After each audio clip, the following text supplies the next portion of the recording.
सबसे पहले तो गुड इवनिंग, आप लोग कैसे हैं? ठीक है, हमारे पास एक क्वेश्चन आया है बिहार सरकार यानी बिहार गवर्नमेंट जो दिया है नया मॉडल पेपर। ठीक है, जिसके पैटर्न के अनुसार अब जो एग्जाम होने वाला है उसमें उसी तरह का क्वेश्चन रहेगा। ठीक ना, तो हम लोग इस क्वेश्चन को अच्छे तरीके से पढ़ेंगे ताकि हमको ये समझ में आए एग्जाम में किस तरह का क्वेश्चन रहेगा और कैसे जवाब देंगे। और इस क्वेश्चन को बनाते समय हम लोग एक्स्ट्रा क्वेश्चन भी सीख जाएंगे। ठीक है, उसी हिसाब से तो पहले थोड़ा डिटेल्स देख लेते हैं। देखो, सेकेंडरी स्कूल एग्जामिनेशन बोर्ड इसी तरह का क्वेश्चन पेपर रहेगा तुम लोग का। साइंस का है ये, ऑप्शनल कंपलसरी। इसका मतलब क्या हो गया?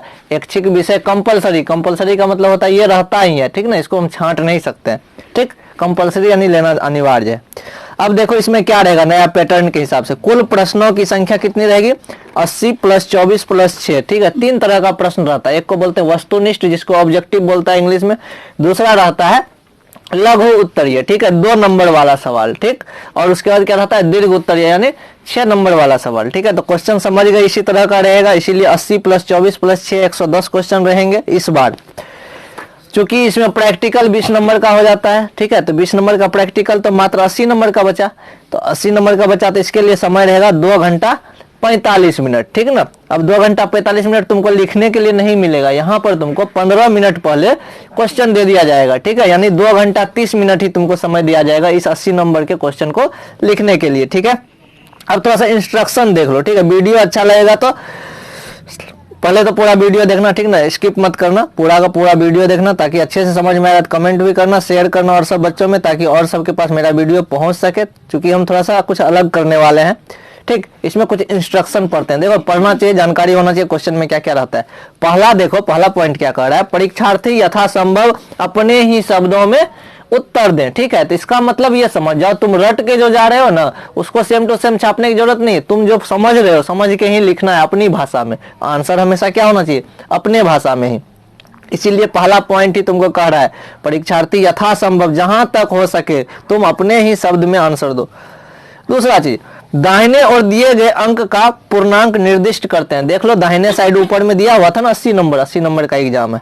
तीसरा पॉइंट कह रहा है इस प्रश्न पत्र को ध्यान पूर्वक पढ़ने के लिए परीक्षार्थी को 15 मिनट का अतिरिक्त समय दिया गया। 2 घंटा 45 मिनट लिखा था, 15 मिनट तुमको क्वेश्चन पढ़ने के लिए दिया जाएगा, मात्र 2 घंटा 30 मिनट लिखने के लिए दिया जाएगा। यानी सोच लो ये कंडीशन है। ठीक है, आगे बढ़ते हम लोग। प्रश्न पत्र को 2 भाग में बांटा है। ठीक है, एक को बोला खंड और दूसरा को बोला खंड ब। ठीक है, खंड अ में चला आएगा सारा ऑब्जेक्टिव क्वेश्चन और खंड ब में लघु उत्तरीय और दीर्घ उत्तरीय आएगा। ठीक है, कोई दिक्कत नहीं है। अब इसमें देख लो, खंड अ में 80 वस्तुनिष्ठ प्रश्न होंगे, यानी ऑब्जेक्टिव कितना होगा? 80 होगा। ठीक है, इनमें से किन्हीं 40 प्रश्नों का ही उत्तर देना, यानी कि टोटल 80 प्रश्न है, उसमें से हमको मात्र 40 क्वेश्चन का ही आंसर देना होगा। यानी कि यदि हम थोड़ा सा भी याद है ना हमको, हल्का फुल्का भी, जो बच्चा कमजोर समझता है खुद को वो भी बना सकता है ना, ऐसा क्वेश्चन रहेगा। तो क्वेश्चन का लेवल आसान रहेगा, कुछ हार्ड रहेगा। तो 40 है तो मोटा मोटी समझ जाओ 10 क्वेश्चन हार्ड रहेगा, 10 या 15 क्वेश्चन। तो मीडियम टाइप का जो क्वेश्चन रहेगा वो 10-5 रहेगा, वो भी हल्का क्वेश्चन 40 रहेगा ही रहेगा, ताकि हर बच्चा का सही हो अच्छे से। चलो, प्रत्येक प्रश्न के लिए 1 नंबर, यानी कि एक सही हुआ तो 1 नंबर मिल जाएगा। तो इसलिए ध्यान से बनाना, 1-1 नंबर का वैल्यू है तुम्हारे लिए। ठीक, अब जो प्रश्न का उत्तर आएगा तुम्हारा उसको कहां पर भरना है? OMR शीट दिया जाएगा, रंगने वाला होता है ना गोल गोल। ठीक है, तो A का B हुआ तो B को रंगेंगे, C को रंगेंगे, वो दिखाएंगे बाद में, आगे बताने वाले हैं। ठीक है, कौन सा पेन का यूज करना है? बॉल पेन का। ठीक है, कौन सा बॉल पेन? काले या नीले? तो दोनों पेन रखोगे तुम लोग साथ में, एग्जाम के टाइम में दोनों कलम रखो। ठीक है, तो पेन कौन सा ले जाना है परीक्षा में? काले और नीले। ठीक है, तो दोनों पेन रखोगे तुम लोग, इसलिए रखोगे ताकि जो है वहां पर हेडिंग लिखने में या फिर कोई पॉइंट इंडिकेट किए तो ब्लैक पेन से अंडरलाइन कर दिए या ब्लैक पेन से हेडिंग दे दिए, तो ये सब काम हम लोग कर सकते हैं। ठीक है, कभी भी रंगने के बाद जो गोला लगाते हैं उसको नाखून से खरोचना मत। ठीक है, नाखून से, ब्लेड से, ये सब काम मत करना। इसीलिए अस्थिर से, शांत दिमाग से सारा कुछ भरना। ठीक है, पहले क्वेश्चन में ही सोच लेना कौन सा आंसर सही है गलत है। एक बार क्वेश्चन को पूरा पढ़ेंगे, फिर जो बनेगा उसको बनाएंगे। ठीक है ना, फिर देखेंगे, फिर से एक बार चेक कर लें कहीं मेरा कोई गलती तो नहीं हो गया, तो क्वेश्चन में ही सुधार लेना है। ठीक है, ऐसा नहीं कि पहले रंग दिए फिर उसके बाद व्हाइटनर से मिटा के दूसरा भरेंगे, तुमको नुकसान हो जाएगा, क्योंकि ये कंप्यूटर से चेक होता है। थोड़ा सा आगे बढ़ते हैं। अब देख लो, खंड ब में कितने प्रश्न? 24 प्रश्न। अभी बताए थे खंड ब में 24 प्रश्न, वो भी कितना? लघु उत्तरीय। 24 है तो सोचो इसका आधा तुमको लिखना है। ठीक है, अब देख लो क्या क्या है, चूंकि ये साइंस का विषय है तो भौतिक शास्त्र यानी फिजिक्स, रसायन यानी केमिस्ट्री, जीव विज्ञान यानी क्या होता है बायोलॉजी। ठीक है, 8 प्रश्न, 8 3 24 हो गया। उस 8 में तुमको मात्र कितना कितना बनाना है पता है? इसके अतिरिक्त 6 दीर्घ उत्तरीय प्रश्न होंगे, जिसमें कि 2 दीर्घ उत्तरीय भौतिक में, फिजिक्स में, 2 केमिस्ट्री में, 2 जीव विज्ञान में, लॉन्ग वाला। ठीक है ना। अब देख लो क्या है, भौतिक शास्त्र में दीर्घ उत्तरीय प्रश्न के लिए 6 अंक है, यानी सोचो जो लंबा प्रश्न होगा वो 6 अंक का होगा। इसका मतलब उसमें 2-3 प्रश्न को एडजस्ट किया होगा, तो कोई दिक्कत नहीं है वहां पर। ठीक ना। तो तुम छोटा छोटा क्वेश्चन भी याद किए होगे तो एक ही क्वेश्चन में 2-3 क्वेश्चन रहेगा, हम उसका आंसर दे देंगे। ठीक है, सारे का जो जो पूछेगा। आगे बढ़ते हैं। प्रत्येक विषय में तीनों का आंसर एक एक देना है। किसमें से? वो जो दीर्घ उत्तरीय होगा उसमें से कितना का आंसर देना है? 2 क्वेश्चन रहेगा दीर्घ उत्तरीय में, 1 क्वेश्चन का आंसर देंगे। ठीक है, जैसे कि फिजिक्स में देख लो कुछ ड्राइंग आ जाएगा, तो आंख का चित्र आ गया, मानव नेत्र का, जीव विज्ञान में हो सकता है हृदय का आ जाए, तो ऐसा ही कुछ कुछ। तो ये सब चीजें, यानी एक ही प्रश्न बनाना है दोनों में से, तो ये भी ध्यान में रखना है। आगे तुमको जो था वो क्या था, 8-8 प्रश्न था ना, उसमें से 4-4 प्रश्न का, यानी कि 8 प्रश्न है, उसमें 4 ही सिलेक्ट करना है, तो ऐसा कुछ। तो यहाँ तक समझ में आ गया। इंस्ट्रक्शन देखो पहले से पता होना चाहिए, इसलिए हम बता दिए। अब आते हैं हम लोग सेक्शन ए। हमने क्या बताया था, ऑब्जेक्टिव टाइप क्वेश्चन है। ठीक है, यहां पर होंगे तुमको 1 से 80 नंबर तक का वस्तुनिष्ठ प्रश्न। हड़बड़ाना नहीं कि 40 ठो कौन सा बना ले या ऐसा कुछ नहीं, एक तरफ से बनाना, जो जो बन जाएगा तुमको, तब देखना कौन कौन सही है, कहां पर थोड़ा सा मिस्टेक कर रहे हो, ध्यान से अच्छे से इतना कर ले। सारा क्वेश्चन में ही करेंगे, बाद में हम लोग OMR भरेंगे लास्ट में। लास्ट में कब? एग्जाम के लास्ट में नहीं, कि यानी कि 1 बार 2 बार चेक करने के बाद। ठीक है, फटाफट करोगे। अब देखो यहाँ पर टोटल 40 प्रश्न नहीं बनाना है हमको। तो पहला हमारा क्वेश्चन है, किस दर्पण का फोकस दूरी क्या होता है? ऋणात्मक होता है। फोकस दूरी ऋणात्मक होता है। किसका होता है? यदि तुम नहीं जानते हो, साफ यानी ना समझ हो, तो उसके लिए हमको आता है, हम लोग बचपन से पढ़े हैं, निर्देशांक ज्यामिति होता है ना, एक्स एक्सिस और वाई एक्सिस। जिधर एक्स लिखते हैं उधर क्या होता है? प्लस का साइन होता है। जिधर एक्स डैश लिखते हैं उधर क्या होता है? माइनस का साइन। देखो पिक्चर में भी दिए हैं हम। ठीक है ना, यहां तक कोई दिक्कत नहीं। ऊपर y जहां लिखते हैं वहां पर क्या होता है? प्लस। नीचे जहां लिखते हैं माइनस, नीचे y डैश के तरफ क्या लिखते हैं? माइनस। अब देख लो सामने मैंने फिगर बनाया है, कौन सा का? अवतल दर्पण का। ठीक है, अवतल दर्पण या उत्तल दर्पण, यहाँ लेंस बना दिए हम। ठीक है, तो अवतल दर्पण में क्या होता है? धसा हुआ भाग होता है। धसा हुआ भाग होता है, सोचो कि धसा हुआ भाग है तो इसका फ्रंट वाला किधर हो गया? ये यदि y एक्सिस है हमारा, दर्पण y एक्सिस है, देखो डॉटेड लाइन कर दिए। ठीक है, तो वो क्या है मेरा? y axis. तो y एक्सिस के इधर क्या होता है? x डैश होता है। किधर? बाया साइड। तो बाया साइड देखो हम F दिखाए हैं, क्योंकि गोला किधर बन रहा है? बाया साइड ही बन रहा है, और बाया साइड x डैश होता है तो उधर क्या हो जाएगा? माइनस में होगा ना। तो हमेशा अवतल दर्पण में फोकस दूरी क्या होता है? माइनस में होता है। क्या होता है? माइनस में होता है।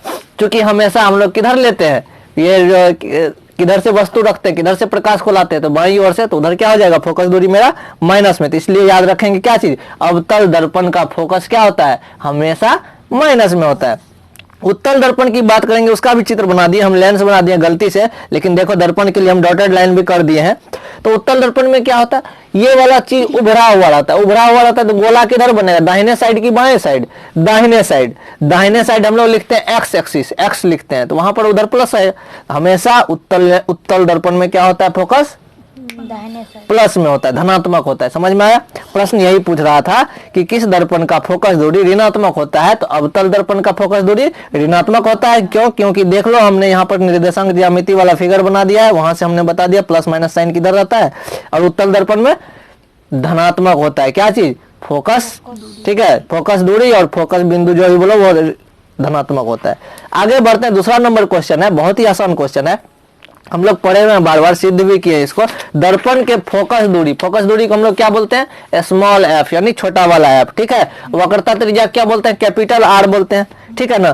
तो ये रिलेशन हम लोग पढ़े हुए हैं, f बराबर r/2 पढ़े है ना। तो 4 ऑप्शन है, देखो पहला ऑप्शन है f बराबर r, ये तो होगा नहीं। दूसरा ऑप्शन है f बराबर 2r, ये होगा कि नहीं पता नहीं हमको। f बराबर 3/2r, तो हमको याद रहेगा क्या चीज? f बराबर r/2। देखते हैं बी नंबर में लिखा हुआ f बराबर r/2, तो बच्चा तो ये याद किया हुआ, तुरंत मार देगा टिक। लेकिन वो हो सकता है किसी ऑप्शन में दे देता r बराबर 2f। कैसे हो गया भैया? तो f बराबर r/2 होता है। r/2 यानी 2 भाग में है, तो उधर गया तो किधर क्या हो जाएगा? गुना में आ जाएगा ना। तो r बराबर 2f लिख सकते हैं। तो हमने r बराबर 2f लिख दिया। इसलिए लिखा कि हम सोचे मान के चलो f बराबर r/2 नहीं दिया रहेगा, क्या दिया रहेगा, r बराबर 2f, तो वो भी तो सही होगा ना। तो बच्चा यदि उलझन में फंस जाएगा, सोचेगा हम तो सर याद किए थे f बराबर r/2, यहाँ देखते हैं r बराबर 2f दे दिया है, होगा कि नहीं होगा। तो हम लोग ऐसे भी कर सकते हैं, उसी से निकाल लिए हम लोग, कोई दिक्कत नहीं है। तो यानी क्वेश्चन पूछा f और r में क्या रिलेशन है, तो f बराबर r/2, या उसको हम लोग लिख सकते हैं r बराबर 2f। जब सॉल्व करेगा तो उतना आ जाएगा। ठीक है, थोड़ा सा आगे बढ़ते हैं। अब देखो बहुत ही सुंदर क्वेश्चन है 3 नंबर, सामान्य दृष्टि के लिए स्पष्ट न्यूनतम दूरी। हम लोग तो रट लिए हैं, ठीक है ना, ऑब्जेक्टिव इतना याद किए हो गया, कम से कम कितना दूरी होना चाहिए कि हम अच्छे से कोई भी चीज को देख सकते हैं। किसी भी बुक को पढ़ने के लिए, किसी भी चीज को अच्छे से देखने के लिए, जिससे कि आंख पर तनाव नहीं पैदा हो, टेंशन नहीं हो, देखने में दबाव न पड़े, उसके लिए कितना सेंटीमीटर चाहिए, 25 सेंटीमीटर चाहिए। ठीक है ना, बीपीएससी के एग्जाम में क्वेश्चन दे दिया था, ऑप्शन में 25 सेंटीमीटर नहीं था, क्या लिखा हुआ था, 25 डेसीमीटर, 25 मिलीमीटर, एक में दे दिया था 0.25 मीटर। ठीक है, तो देखो हम वहां बता दिए हैं 25 सेंटीमीटर तो सही है, न्यूनतम दूरी कितना होना चाहिए, 25 सेंटीमीटर। इसलिए कहा जाता है ऐसा नहीं कि आंख के नजदीक लेकर के पढ़ें बुक को, उससे क्या होगा, आंख खराब हो सकता है, या दूर रख करके भी पढ़ेंगे तो क्या हो जाएगा, आंख खराब हो जाएगा। ठीक है ना, तो यहाँ पर क्या न्यूनतम दूरी कितना, 25 सेंटीमीटर। परीक्षा में क्या पूछ दिया था बीपीएससी के एग्जाम में, देख लो कि मीटर में दिया हुआ था ऑप्शन में, सेंटीमीटर वाला था ही नहीं, बच्चा सब मार देता कोनों में 25 मिलीमीटर कुछ भी यदि हड़बड़ में। तो यहाँ पर हम लोग यदि मीटर में बदल दें इसको तो क्या हो जाएगा, 25 सेंटीमीटर को मीटर में बदलने के लिए कितना से भाग देंगे, 100 से भाग देंगे, क्योंकि 1 मीटर बराबर 100 सेंटीमीटर। ठीक है ना, तो 25 सेंटीमीटर को मीटर में बदलने के लिए 100 से भाग दे दिए, तो आंसर कितना आ गया, 0.25 मीटर। यदि ऐसा भी रहा ऑप्शन तो हम लोग आंसर दे सकते हैं। ठीक है, तो कोई दिक्कत नहीं, दोनों समझ गए, आगे बढ़ते हैं। अभी अभी क्या बताए, कम से कम कितना दूर रखेंगे किताब को तो हम पढ़ पाएंगे अच्छे से, तो 25 सेंटीमीटर हुआ ना न्यूनतम दूरी। अधिकतम कितना होगा, तो अधिकतम तो अनंत हो जाएगा, जिसका कोई गिनती ही नहीं है। चंद्रमा को भी देख लेते हैं, तारा को भी देख लेते हैं, दिमाग में रखेगा ये चीज, याद रहेगा। ठीक है, अधिकतम दूरी कितना होगा, अनंत होगा। हम चंद्रमा को देखते हैं ना, सबसे नजदीक है, उसके बाद सूर्य को भी देख लेते हैं, वो चंद्रमा से भी दूर है। उसके बाद तारा कितना दूर है सोचो, उसको भी देख लेते हैं। इसका मतलब हमारा आंख का देखने की क्षमता क्या है, अधिकतम अनंत। अनंत का मतलब क्या होता है इंग्लिश में, इन्फिनिटी होता है। आगे बढ़ते हैं हम लोग, यहाँ तक याद हो गया होगा। देखो एक भी क्वेश्चन नहीं छूटेगा, इसमें हम लोग इस प्रश्न के अलावे भी 2-4 क्वेश्चन देख लेंगे। ठीक है, इससे रिलेटेड, इससे संबंधित जो भी होगा, ताकि हमको याद हो जाए। ठीक है, अब देखो श्वेत प्रकाश का कौन सा रंग किसी प्रिज्म से गुजरने के बाद सबसे कम झुकता है। ये झुकने वाला चीज क्या है, तो हम लोग पढ़े हुए एक प्रिज्म होता है, प्रिज्म से जब श्वेत प्रकाश जाती है तो 7 रंगों में विभाजित हो जाती है, और जिस पर्दा पर उतारते, और उस प्रक्रिया को हम लोग वर्ण विक्षेपण बोलते हैं ना। और जिस पर्दा पर वो रंग दिखता है 7 रंग, उसको हम लोग क्या बोलते हैं, वर्णपट बोलते हैं। 2 चीज आ गया है ना, पूछ सकता है वर्ण विक्षेपण और वर्णपट से आप क्या समझते हैं। तो वर्ण विक्षेपण क्या हो गया, किसी प्रिज्म में, प्रिज्म किसको बोलते हैं, मान चलो कोई त्रिकोणमितीय सतह है 3 ठो, ठीक है ना, एक दूसरे से जुड़ा हुआ, ये त्रिभुज नहीं है बना हुआ, त्रिभुज बनाया नहीं है, यहाँ पर ये प्रिज्म है। ठीक है, तो यहाँ पर क्या हो गया कि श्वेत प्रकाश किसको बोलते हैं, सूर्य से निकलने वाला जो प्रकाश है वो क्या है, श्वेत प्रकाश। श्वेत प्रकाश 7 रंगों से बना होता है। ठीक है, जिसको हम लोग भिवगियोर भी कहते हैं, और हिंदी में बेंजानी पिनाला बोलते हैं। ठीक है, तो क्या बोला कि देखो सबसे अधिक कौन झुकता है, झुकेगा कौन, जो कमजोर होगा, झुकेगा कौन, जो कमजोर होगा। पावरफुल कौन होता है, जो नहीं झुके। तो ये चीज देख लो, तो लाल का तो हम लोगों को पता है कि, तो हम लोगों ने देखा कि श्वेत प्रकाश क्या होता है, जब प्रिज्म से बाहर निकलता है तो 7 रंगों में विभाजित होता है। तो तुम लोग देखा होगा बुक में अच्छे तरीके से कलरफुल पिक्चर में कि क्या होता है, सबसे ज्यादा कौन झुकता है, कमजोर कौन हुआ, बैगनी, है ना। बैगनी रंग वाला तो लाइट नहीं लगाते हैं, रेलवे में लगाते हैं, नहीं लगाते। क्यों नहीं लगाते हैं पता है, क्योंकि वो दूर से दिखेगा ही नहीं बैगनी लाइन, लाइट। लेकिन लाल क्या होता है, दूर से ही दिख जाता है। क्यों दिखता है, क्योंकि वो ज्यादा पावरफुल होता है, बहुत दूर तक सफर कर पाता है। क्यों कर पाता है, उसके पीछे रीजन है। तो यहाँ पर सबसे ज्यादा कौन झुकेगा, बैगनी। सबसे कम कौन झुकेगा, लाल। इसीलिए लाल लाइट का प्रयोग हम लोग जो है कहाँ करते हैं, जो वो रोड पे क्या होता है उसको ट्रैफिक बोलते हैं, जहां पर रेड लाइट ग्रीन लाइट जलता है, ठीक है, वहां प्रयोग करते हैं। कहानी खत्म हो गया। तो सबसे कम कौन झुकता है, लाल रंग, ऑप्शन में दे दिया है ना। और सबसे अधिक कौन झुकता है, बैगनी। सबसे अधिक कौन झुकेगा, जो कमजोर होगा, है ना। रबड़ को ऐसे मोड़ सकते हैं ना, रबड़ वाला पेन हो, कुछ भी हो, ठीक है ना। जो हार्ड रहेगा लकड़ी उसको नहीं मोड़ पाते हैं। तो रेड लाइट कम झुकता है, लेकिन सबसे अधिक कौन झुकता है, बैगनी। लेकिन यहाँ प्रश्न क्या पूछा कि सबसे अधिक कौन झुकता है, तो आंसर क्या होगा, बैगनी। लेकिन और सबसे कम कौन झुकता है? लाल। तो यहाँ पूछ रहा है कम, हम देखो अंडरलाइन कर दिए सबसे कम, तो यहाँ याद हो गया। अब यदि पूछ दिया कि वर्णपट वर्ण विक्षेपण बता दोगे, एक ऐसी प्रक्रिया जब प्रकाश किसी प्रिज्म से होकर गुजरती है और वह 7 रंगों में बट जाता है, तो इस प्रक्रिया को ही हम लोग क्या कहते हैं? वर्ण विक्षेपण कहते हैं, ठीक है। और जिस पर्दा पर वो 7 रंग दिखता है, उस पर्दा को हम लोग क्या बोलते हैं? वर्णपट। पट का मतलब होता है बोर्ड, बोर्ड का मतलब पर्दा, जो भी बोलना है बोलो, ठीक है। अपने भाषा में आंसर लिखना, अच्छे नंबर आएंगे एग्जाम में। अब रहा बात क्या, 7 रंगों का नाम बता दो भाई, कौन कौन सा रंग होता है? श्वेत प्रकाश, बेंजानी, पिनाला, हिंदी वाला ज्यादा याद है, विबग्योर याद रहेगा कि नहीं याद रहेगा, ठीक है ना। विबग्योर हमको भी पता है, लेकिन हम अभी बताएंगे नहीं। VI होता है, V का मतलब वायलेट, E का मतलब इंडिगो, इस तरह से। अब यहाँ देखो, बेंजानी पिनाला, बै का मतलब बैगनी, जा का मतलब जामुनी, नी का मतलब नीला, ह का मतलब हरा, पी का मतलब पीला, ना का मतलब नारंगी, ना का मतलब नारंगी नॉट नीला, ठीक है ना। ला का मतलब लाल, बेंजानी पिनाला। तो बहुत मजेदार है। यहाँ तक देखो कुछ कुछ एक्स्ट्रा क्वेश्चन आ रहा है, ठीक है। मजा आएगा तो तुम लोग जरूर कमेंट करना और अपने दोस्तों के बीच शेयर करो मजे से, ठीक है। यदि पसंद आए तो कमेंट अवश्य करना, और ताकि हम इसका अगला पार्ट भी बना दे तुम लोगों के लिए। थोड़ा सा मेहनत कर दे 10-15 दिन और अच्छे तरीके से। मानव की आंख के रेटिना द्वारा बनाई गई छवि कैसा होता है? तो भैया देख लो, सामने में बच्चा बैठा हुआ है, स्टूडेंट बैठा हुआ है, तुमको दिख रहा है, तो ये कैसा प्रतिबिंब मेरे आंख में बन रहा है? वास्तविक। ऐसा थोड़ा ना भूत दिखता है, यहाँ पर हाथ दे रहे आदमी नहीं है भाई। तो ये तो लॉजिकल क्वेश्चन है, तो बहुत आसान क्वेश्चन है, समझ गया? कैसा बनता है? लॉजिकल। तो बोलोगे सर ऑप्शन में दिया हुआ है आंख, मानव आंख की रेटिना द्वारा बनाई गई छवि कैसा होता है भाई? आभासी। आभासी मतलब काल्पनिक। भाई भूत को भी देख रहे हैं, वो तो होता नहीं है, असली आदमी को नहीं देखते हैं। लकड़ी है तो लकड़ी दिख रहा है हमको। चलो वास्तविक। तब बोलोगे सर बी और डी में दोनों में वास्तविक है, क्वेश्चन में देख रहे हो तुम लोग। तब क्या होगा भैया? सीधा बनेगा कि उल्टा? तो देख लो भैया, उल्टा तो बन रहा है ना। क्या रे लड़का, क्या बन रहा है? उल्टा बन रहा है, ठीक। हम, मेरा बायां हाथ कौन सा है? ये वाला है, ठीक है। यानी हम उल्टा फिगर देख रहे हैं उसका, कुछ भी चीज का। जैसे आईना में देखते हैं ना, मेरा बायां आंख बायां तरफ, दायां तरफ होता है, तो इस तरह से। तो इसीलिए हमारा वास्तविक और उल्टा, ये याद रख लेना आराम से, ठीक है। आकाश का रंग नीला क्यों प्रतीत होता है? तो ये अगला प्रश्न है, बहुत ही सुंदर है। आकाश का रंग नीला क्यों प्रतीत होता है? तो ये रंग परावर्तन के कारण नहीं प्रतीत होता। परावर्तन किसको बोलते हैं? देखो टॉर्च जलाओ आईना पे तो ऐसे प्रकट हो जाता है ना, उल्टा लाइट हो जाता है, ठीक है। तो परावर्तन के कारण कभी भी आकाश का रंग नीला नहीं दिखता है। होता क्या है कि देखो, दूसरा नंबर क्या? अपवर्तन के कारण। अपवर्तन किसको बोलते हैं? जब प्रकाश एक माध्यम से दूसरे माध्यम में जाता है, ठीक है ना। अभी तो प्रकाश कहाँ है? हवा से हवा में ही जा रहा है, ऐसा कुछ तो है नहीं। आगे आकाश है, तो इसके लिए तो नीला रंग होने का कोई संभावना ही नहीं है। अब बोलोगे प्रकीर्णन क्यों बोल रहे हैं? तो सबसे पहले प्रश्न क्या उठता है, प्रकीर्णन किसे कहते हैं? तो प्रकीर्णन क्या होता है? जब प्रकाश की किरणें चलती है ना, तो उसके सामने में बहुत सारा धूल कण आ जाता है, ठीक है। धूल कण देखोगे कहां पर? तो सुबह उठना या फिर घर में कहीं से भी थोड़ा सा छेद होगा, उससे धूप आएगा, तो उसमें बहुत सारे धूल कण होते हैं, ठीक है ना। तो यहाँ पर क्या होता है, जब प्रकाश की किरणें धूल कण से टकराती है, तो उसका कण, प्रकाश का जो किरण होता है वो क्या होता है? इधर उधर भटक जाता है ना, चमकने के लिए। तो वो प्रक्रिया प्रकीर्णन कहलाता है, यानी कि अपने पथ से विमुख हो जाना। प्रकाश की किरणें क्या होती है? कुछ जो है कण से टकराया किसी कण से और चमकदार हो जाता है, जैसे इंद्रधनुष बनता है ना, वो भी इसी प्रोसेस के कारण होता है। तो आगे हम लोग देखते हैं। तो प्रकीर्णन समझ में आया क्या होता है? जब प्रकाश की किरणें किसी धूल कण पर टकराती है, तो कुछ प्रकाश की किरणों को वो धूल कण अवशोषित कर लेता है और बाकी को वो क्या करता है? फैला देता है। और इसी प्रक्रिया को हम क्या कहते हैं?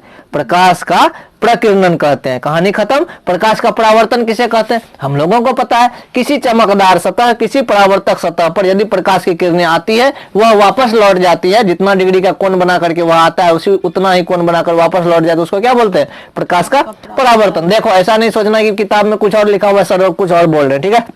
तुम समझ रहे हो, मेरा काम समझाना है, तुम अपने भाषा में लिखना, ठीक है। अपवर्तन क्या होता है भाई? प्रकाश का अपवर्तन क्या होता है? एक माध्यम से दूसरे माध्यम में। बोलोगे एक माध्यम से दूसरे माध्यम कैसे? तो देख लो, ये हमारे पास मछली वाला एगो शीशा होता है, बैंक में देखा होगा कहीं पर, उसमें टॉर्च जलाओ ऊपर से, ठीक है ना, लगेगा कि मुड़ा हुआ है, ठीक है ना। एक माध्यम से दूसरे माध्यम में गया ना, या उसको भी भूल जाओ। एक शीशा का ग्लास ले लो, ठीक है, उसमें एक पेंसिल डाल दो, लगेगा पेंसिल टेढ़ा हो गया है ना।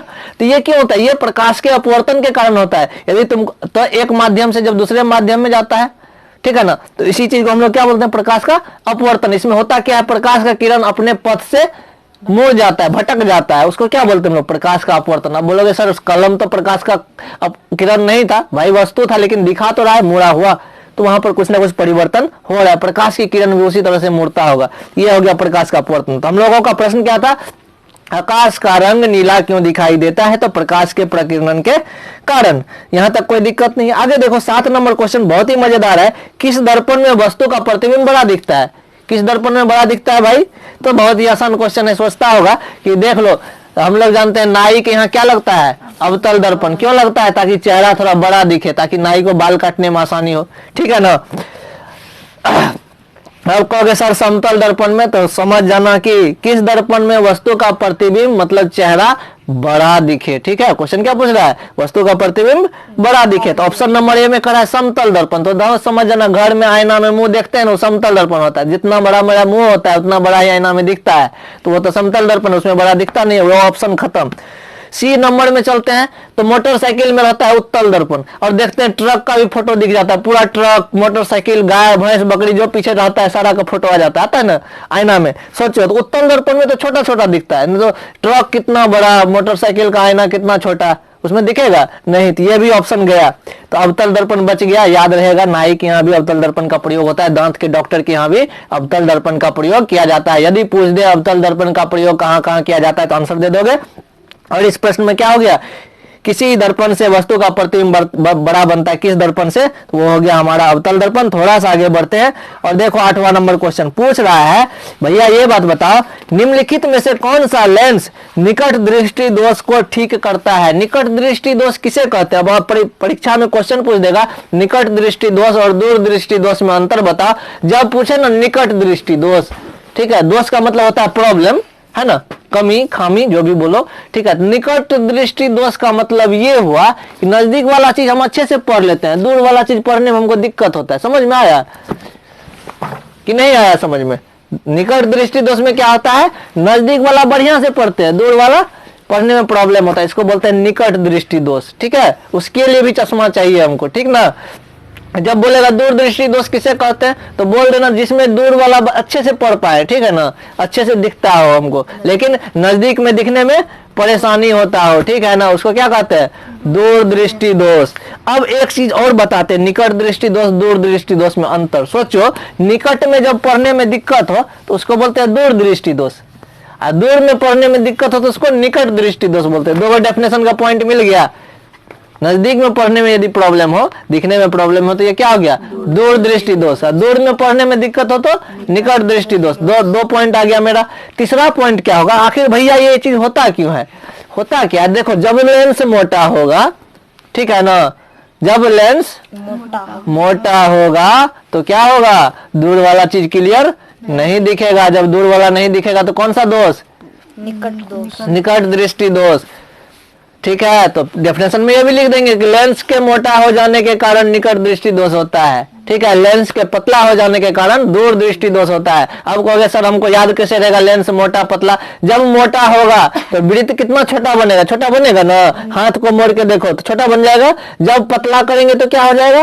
तब देखो इतना लंबा बहुत बड़ा वृत्त बनेगा। वृत्त जब बड़ा बनेगा, दूर का वस्तु हम आसानी से देख पाएंगे। तो यहाँ पर यह चीज है। अब प्रश्न यहाँ पूछ रहा है 8 नंबर में कि कौन सा लेंस निकट दृष्टि दोष को ठीक करने के लिए उपयोग किया जाता है? भैया अवतल लेंस। किसको?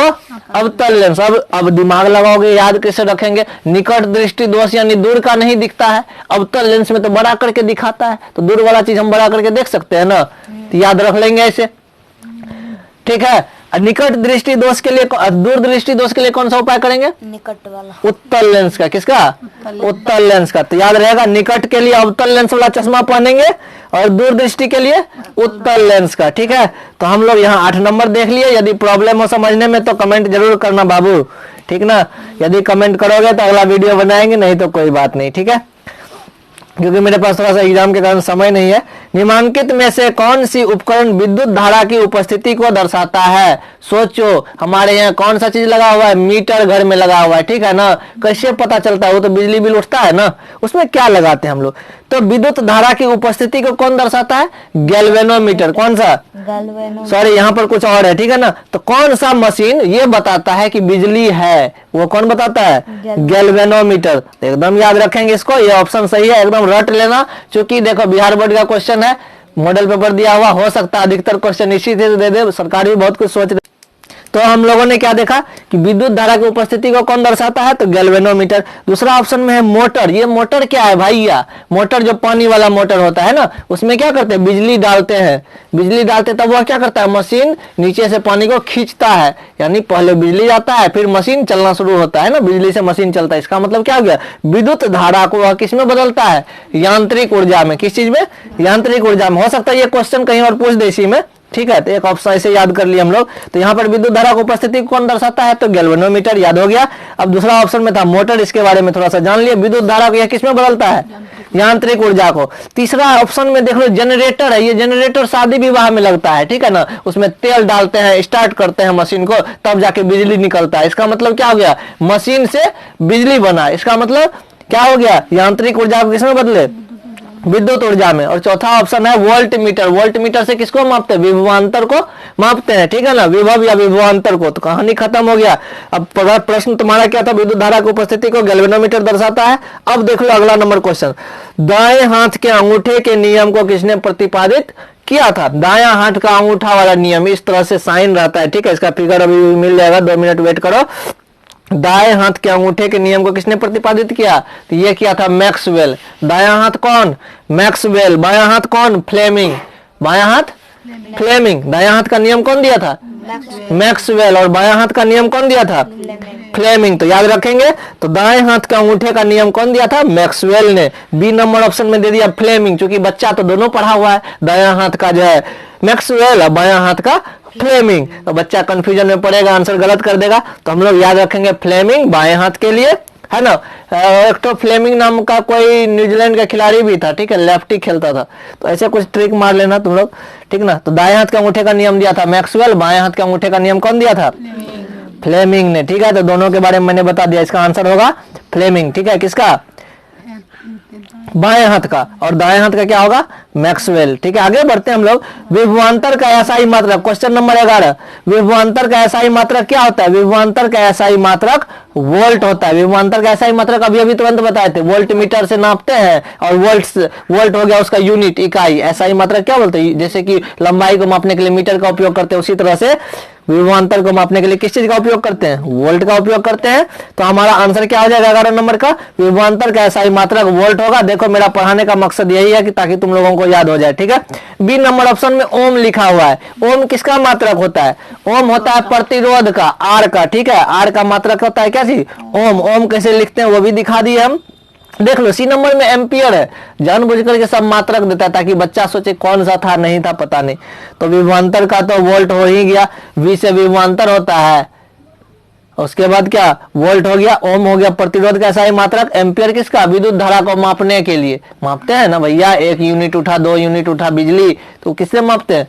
एम्पियर से, ठीक है ना। तो यह चीज है। तो देख लो एम्पियर विद्युत धारा को मापने के लिए। कूलम किसको मापते हैं? आवेश को। कूलम किसको मापते हैं? आवेश को। आवेश से तुम लोग परिचित होगा, है कि नहीं। किसी कलम को जो है माथा में थोड़ा देर रगड़ो, कागज का छोटा टुकड़ा ले लो, उसको वह खींच लेता है अपनी ओर। किसके कारण? आवेश के कारण। समझ में आ गया। तो आवेश का एसआई मात्रक क्या होता है? कूलम्ब होता है। थोड़ा सा आगे बढ़ते, देखो आगे काम आ जाएगा, ठीक है। इस प्रश्न का उत्तर क्या हो गया? विभवांतर का एसआई मात्रक वोल्ट, प्रतिरोध का एसआई मात्रक ओम, विद्युत धारा का एसआई मात्रक क्या हो गया? एम्पियर, कूलम्ब का एसआई मात्रक क्या हो गया? आवेश का एसआई मात्रक कूलम्ब हो गया, ठीक है। अब देखो अगला क्वेश्चन 12 नंबर, बहुत ही आसान है। निम्नलिखित में से किस संयोजन द्वारा प्रतिरोध का मान बढ़ता है? यदि अकल रहेगा तो एक हम वीडियो देख रहे थे इसी का, ठीक है ना, उसमें वो कुछ और कर रहा था। तो हम लोग यहाँ देखते हैं, इसका आंसर हो जाएगा श्रेणी क्रम में। क्या होता है? श्रेणी क्रम। ये श्रेणी क्रम क्या होता है? देखो हम यहाँ सीरीज के लिए पिक्चर बनाए हैं, लिखे हैं R1 R2 R3। जब सीरीज में रहता है यानी एक ही लाइन में रहता है, उसको क्या करते हैं हम लोग? जोड़ देते हैं, है ना। तो ये हो गया श्रेणी क्रम, ठीक। तो हमने क्या बताया यहाँ पर देख लो भाई, हमने बताया कि श्रेणी क्रम आंसर होगा किसका, जब प्रतिरोध का मान कब बढ़ेगा, जब बढ़े सॉरी तो श्रेणी क्रम में क्या होता है, प्रतिरोध का मान बढ़ता है। ठीक है, श्रेणी क्रम किसको कहते हैं, जब एक ही लाइन में सबको जोड़ दो। ठीक है, वो क्या हो गया, श्रेणी क्रम। ठीक है, यहाँ मैंने बता दिया 3 प्रतिरोध लगाए थे तो क्या हो गया, R बराबर R1 plus R2 plus R3। समांतर क्रम क्या होता है, समांतर क्रम ये हो गया, उसमें समांतर क्रम में हम लोग लिखते हैं 1/R बराबर 1/R1 plus 1/R2 plus 1/R3, इस तरह से लिखते हैं। ठीक है, यहाँ पर देख लो पहला वाला फिगर बना है समांतर क्रम का, उसमें क्या करना होगा ना, पहले R1 R2 सीरीज में है, देखो बढ़िया से यहाँ पर R1 R2 सीरीज में है ना, तो इसको जोड़ देंगे आपस में, फिर R3 R4 सीरीज में उसको भी जोड़ देंगे आपस में। ठीक है ना, उससे भी स्पष्ट हो जाएगा। निचला फिगर देख लो, एक लाइन गया, ठीक है ना, वो ऊपर में गया R1, नीचे गया R2, ये क्या है, पैरेलल है। पैरेलल का मतलब समझते हैं, समांतर क्रम समझता है ना, एक दूसरे के पैरेलल। हम लोग के घर में रहता है, क्वेश्चन यहाँ पर पूछ देगा सीरीज में कौन सा लाइट रहता है, सीरीज में रहता है वो जो बुक बुक करता है लाइट दिवाली में लगाते हो, क्या रहता है, सीरीज में रहता है। एक बल्ब फ्यूज हो गया बीच वाला तो उधर का सब बंद हो जाएगा, होता है ना, उसको बोलते हैं सीरीज। पैरेलल किसको बोलते हैं, जो घर में यूज करते हैं बिजली, वो क्या होता है, पैरेलल होता है। पंखा बंद करेंगे तो पंखा बंद होगा, बल्ब बंद करेंगे तो बल्ब बंद होगा, ऐसा नहीं कि सब चीज बंद हो जाएगा। ठीक है, प्रश्न पूछता है कि घर में जो उपयोग करते हैं बिजली का वह कौन से क्रम में होता है, तो समांतर क्रम में। ठीक है ना, शादी विवाह में जो चुकभुकिया बल्ब लगाते हैं वो किस चीज का होता है, श्रेणी क्रम में होता है। ठीक, तो श्रेणी क्रम में जोड़ देते हैं। ठीक है, तो वहां पर जब जोड़ेंगे एक साथ सबको तो मान क्या होगा, बढ़ेगा। लेकिन समांतर क्रम में क्या करते हैं, 1/, करके उलट देते हैं उसको, तो वहां पर मान घट जाता है। ठीक है, इस चीज का ध्यान रखेंगे। अब देखो 13 नंबर क्वेश्चन, चुंबकीय बल रेखा की प्रकृति कैसा होता है। चुंबकीय बल दिखता है क्या रे, चुंबक जो लग रखते हैं उसके बगल में 1 रुपया का सिक्का रखते हैं तो क्या करता है, उसको खींच लेता है, वह बल दिखता है नहीं, तो हम इसको क्या मानते हैं, काल्पनिक बल है। क्या है, काल्पनिक बल है। धरती क्या है, एक चुंबक है, पता है कि नहीं, और हम लोग यहाँ पर पालथी मार के बैठे हुए हैं, वो हमको चुंबक की तरह नीचे खींच रहा है, यानी ये क्या हो गया, काल्पनिक बल हो गया। चुंबकीय बल रेखा कैसा होता है, काल्पनिक होता है। ठीक है, वास्तविक नहीं होता है, वास्तविक रहता है जैसे तुमको पकड़ के खींच रही है, क्या है, वास्तविक बल हो गया। लेकिन अवास्तविक बल क्या हो गया, काल्पनिक बल, जादू से तुमको अपनी ओर खींच रहे, तुम मेरी ओर आकर्षित हो रहे हो है ना, ये क्या हो गया, काल्पनिक बल हो गया। जैसे कि मेरे को पढ़ते हुए देखते हुए ये भी पढ़ना शुरू कर दी, तो इसका मतलब क्या हो गया, इसको बोलते हैं काल्पनिक बल। आगे बढ़ते, समझ में आ गया ना, चुंबकीय बल रेखा का प्रकृति कैसा होता है, काल्पनिक होता है। आगे देखते हैं हम लोग 14 नंबर क्वेश्चन, क्या है, 1 वाट किलो घंटा, क्या है, 1 किलोवाट घंटा किसके बराबर होता है, तो इसको रट जाना अच्छे तरीके से। ठीक है ना, 1 किलोवाट घंटा जो होता है 3.6 इंटू 10⁻6 जूल के बराबर होता है। किसके बराबर होता है, 3.6 इंटू 10⁻6 जूल के बराबर होता है। कहोगे सर ए नंबर के बारे में कुछ बताइए, तो भैया ए नंबर के बारे में कोई आइडिया नहीं है, बी नंबर के बारे में बता सकते हैं। क्या बताएंगे भाई, लिखा हुआ है 1.6 इंटू 10⁻19 जूल, और ये हम लोगों को पढ़ना भी है ना। तो ये क्या होता है भाई, एक इलेक्ट्रॉन का आवेश। ठीक है, याद रखना, पूछ देगा एक इलेक्ट्रॉन का आवेश कितना होता है, तो क्या बताओगे, 1.6 इंटू 10⁻19 जूल। ठीक है, आगे हो गया, देख लो 3.6 इंटू 10⁻6 जूल किसका होता है, ये होता है 1 किलोवाट घंटा के बराबर। ठीक है, आगे बढ़ते हैं हम लोग, देखो 15 नंबर क्वेश्चन बहुत ही मजेदार है। क्या है भाई, नवीकरणीय ऊर्जा का स्रोत। नवीकरणीय ऊर्जा क्या होता है भैया, जिसको हम बार बार उत्पादन कर सकते हैं, जिसका हम क्या कर सकते हैं, बार बार उत्सर्जित कर सकते हैं। जैसे देखो सोलर प्लेट लगा देंगे छत पे तो क्या होगा, रोज रोज बिजली मिलेगा फ्री में, है ना, सिर्फ एक ही बार खर्च लगेगा, तो वो क्या हो गया, नवीकरणीय ऊर्जा का स्रोत। क्वेश्चन पूछ रहा है, बताओ 4 ऑप्शन है, इसमें से नवीकरणीय ऊर्जा का स्रोत कौन है। यहाँ लिखा हुआ नाभिकीय ऊर्जा। ये नाभिकीय ऊर्जा क्या होता है भाई, नाभिकीय ऊर्जा होता है यूरेनियम के नाभिक से हम लोग जो है बिजली बनाते हैं ना, यूरेनियम से बिजली बनाते हैं, तो यूरेनियम खत्म हो जाएगा तो बिजली नहीं बनेगा, नहीं ना बनेगा। यूरेनियम जब खत्म हो जाएगा तो बिजली नहीं बनेगा, यानी वो क्या है, नवीकरणीय ऊर्जा नहीं है। कोयले से प्राप्त ऊर्जा, कोयला कहाँ से मिलता है, जमीन के नीचे से। जमीन के नीचे कहाँ से आता है, उसको लाखों करोड़ों वर्ष लगते हैं बनने में। सोचो कोयला खत्म तो वो भी खत्म, तो वो भी नवीकरणीय ऊर्जा नहीं है। प्राकृतिक गैस से प्राप्त ऊर्जा, ये प्राकृतिक गैस कहाँ मिलता है, ये भी जमीन के नीचे से मिलता है। किससे, ऐसे जो आदमी है, जीव जंतु है, जानवर है, सब जमीन के नीचे दब जाता है, फिर कुछ गैस में परिवर्तित हो गया, बहुत कुछ होता है ऐसा। ठीक है, तो ये सारी चीजें क्या है, सीमित मात्रा में धरती के नीचे, इसलिए इसको अनवीकरणीय ऊर्जा का स्रोत बोलते हैं। प्रश्न क्या पूछ रहा है भैया, नवीकरणीय ऊर्जा का स्रोत क्या है, सौर ऊर्जा। याद रखना, नवीकरणीय ऊर्जा का स्रोत सौर ऊर्जा, पवन ऊर्जा, ये सब नवीकरणीय ऊर्जा का स्रोत। अब नाभिकीय ऊर्जा के बारे में बता दिए, यूरेनियम से यूरेनियम के परमाणु से हम लोग क्या बनाते हैं, बिजली बनाते हैं। ये अनवीकरणीय ऊर्जा है, या फिर इसको अनवीकरणीय का दूसरा नाम क्या है, समाप्य संसाधन या समाप्य ऊर्जा का स्रोत बोल सकते हैं, कोई दिक्कत नहीं है। आगे बढ़ते हैं हम लोग, देख लो 16 नंबर क्वेश्चन, कौन सा लेंस अपसारी लेंस कहा जाता है। देखो अवतल लेंस को हम लोग अपसारी, ठीक है, अभिसारी और अपसारी। अप का मतलब होता है फैलना और अब अभिसारी का मतलब क्या हो गया, एक जगह मिलना। देखो लाइट वाले चैप्टर में पढ़ा होगा, वहां पर प्रकाश किस तरह से गमन करता है, अपसारी अभिसारी सारा चीज क्लियर किए हुए हैं। तो जब प्रकाश की किरणें किसी बिंदु से निकल करके फैल जाती है तो उसको क्या बोलते हैं, अवतल लेंस। उसको बोलते हैं अपसारी या अवतल लेंस। क्या होगा, ये कंडीशन कहां पर होगा, अवतल लेंस में प्रकाश फैल जाता है। अब तब कहोगे सर तो तब तो कार में जो रहता है लाइट का जो शीशा रहता है उसमें कौन सा लेंस लगा रहता है, अवतल लेंस लगा रहता है। मोटरसाइकिल में अवतल लेंस लगा रहता है, ठीक है ना, ध्यान रखना। नहीं तो उत्तल लगा देंगे ना तो पता चलेगा लाइट जाके आगे छोटा हो गया है ना, एक पॉइंट पे चला जाएगा। तो अवतल लेंस को अपसारी लेंस बोलते हैं। यहाँ पर हम थोड़ा सा फिगर बनाना भूल गए। तो अपसारी का मतलब क्या है, एक पॉइंट से लाइट निकल करके फैल जाना। कहोगे सर और कोई उदाहरण बता दीजिए, टॉर्च देख लो, एक जगह जलाते हैं आगे जाकर के लाइट फैल जाता है, उसको क्या बोलते हैं, अपसारी। अप मतलब फैलना, अभी का मतलब एक जगह जाके मिल जाना। उत्तल लेंस में अभिसारी लेंस, उत्तल लेंस को क्या बोलते हैं, अभिसारी लेंस बोलते हैं भाई। देख लो आगे बढ़ते हैं हम लोग, 17 नंबर क्वेश्चन बहुत ही आसान क्वेश्चन है। प्रकाश में प्राथमिक रंग क्या होता है, तो रंग याद कर लो। हम लोग ना 6, 7, 8, 2, 4, 3, 5 जो भी क्लास में पढ़ते थे ना, उसमें हम लोग चित्रकला पढ़ते थे, उसमें हम लोग याद करते थे। यहाँ भी था, तो यहाँ पर जो है याद करने के लिए प्राथमिक वर्ण RGB, क्या चीज, RGB याद रखना। क्या चीज, RGB याद रखना, या कोई तरीका और निकाल लो, हनीला बोला तो वो भी चलेगा। और उसके बाद क्या चलता है, हलानी भी चल सकता है, हलानी हनीला जो भी लगा।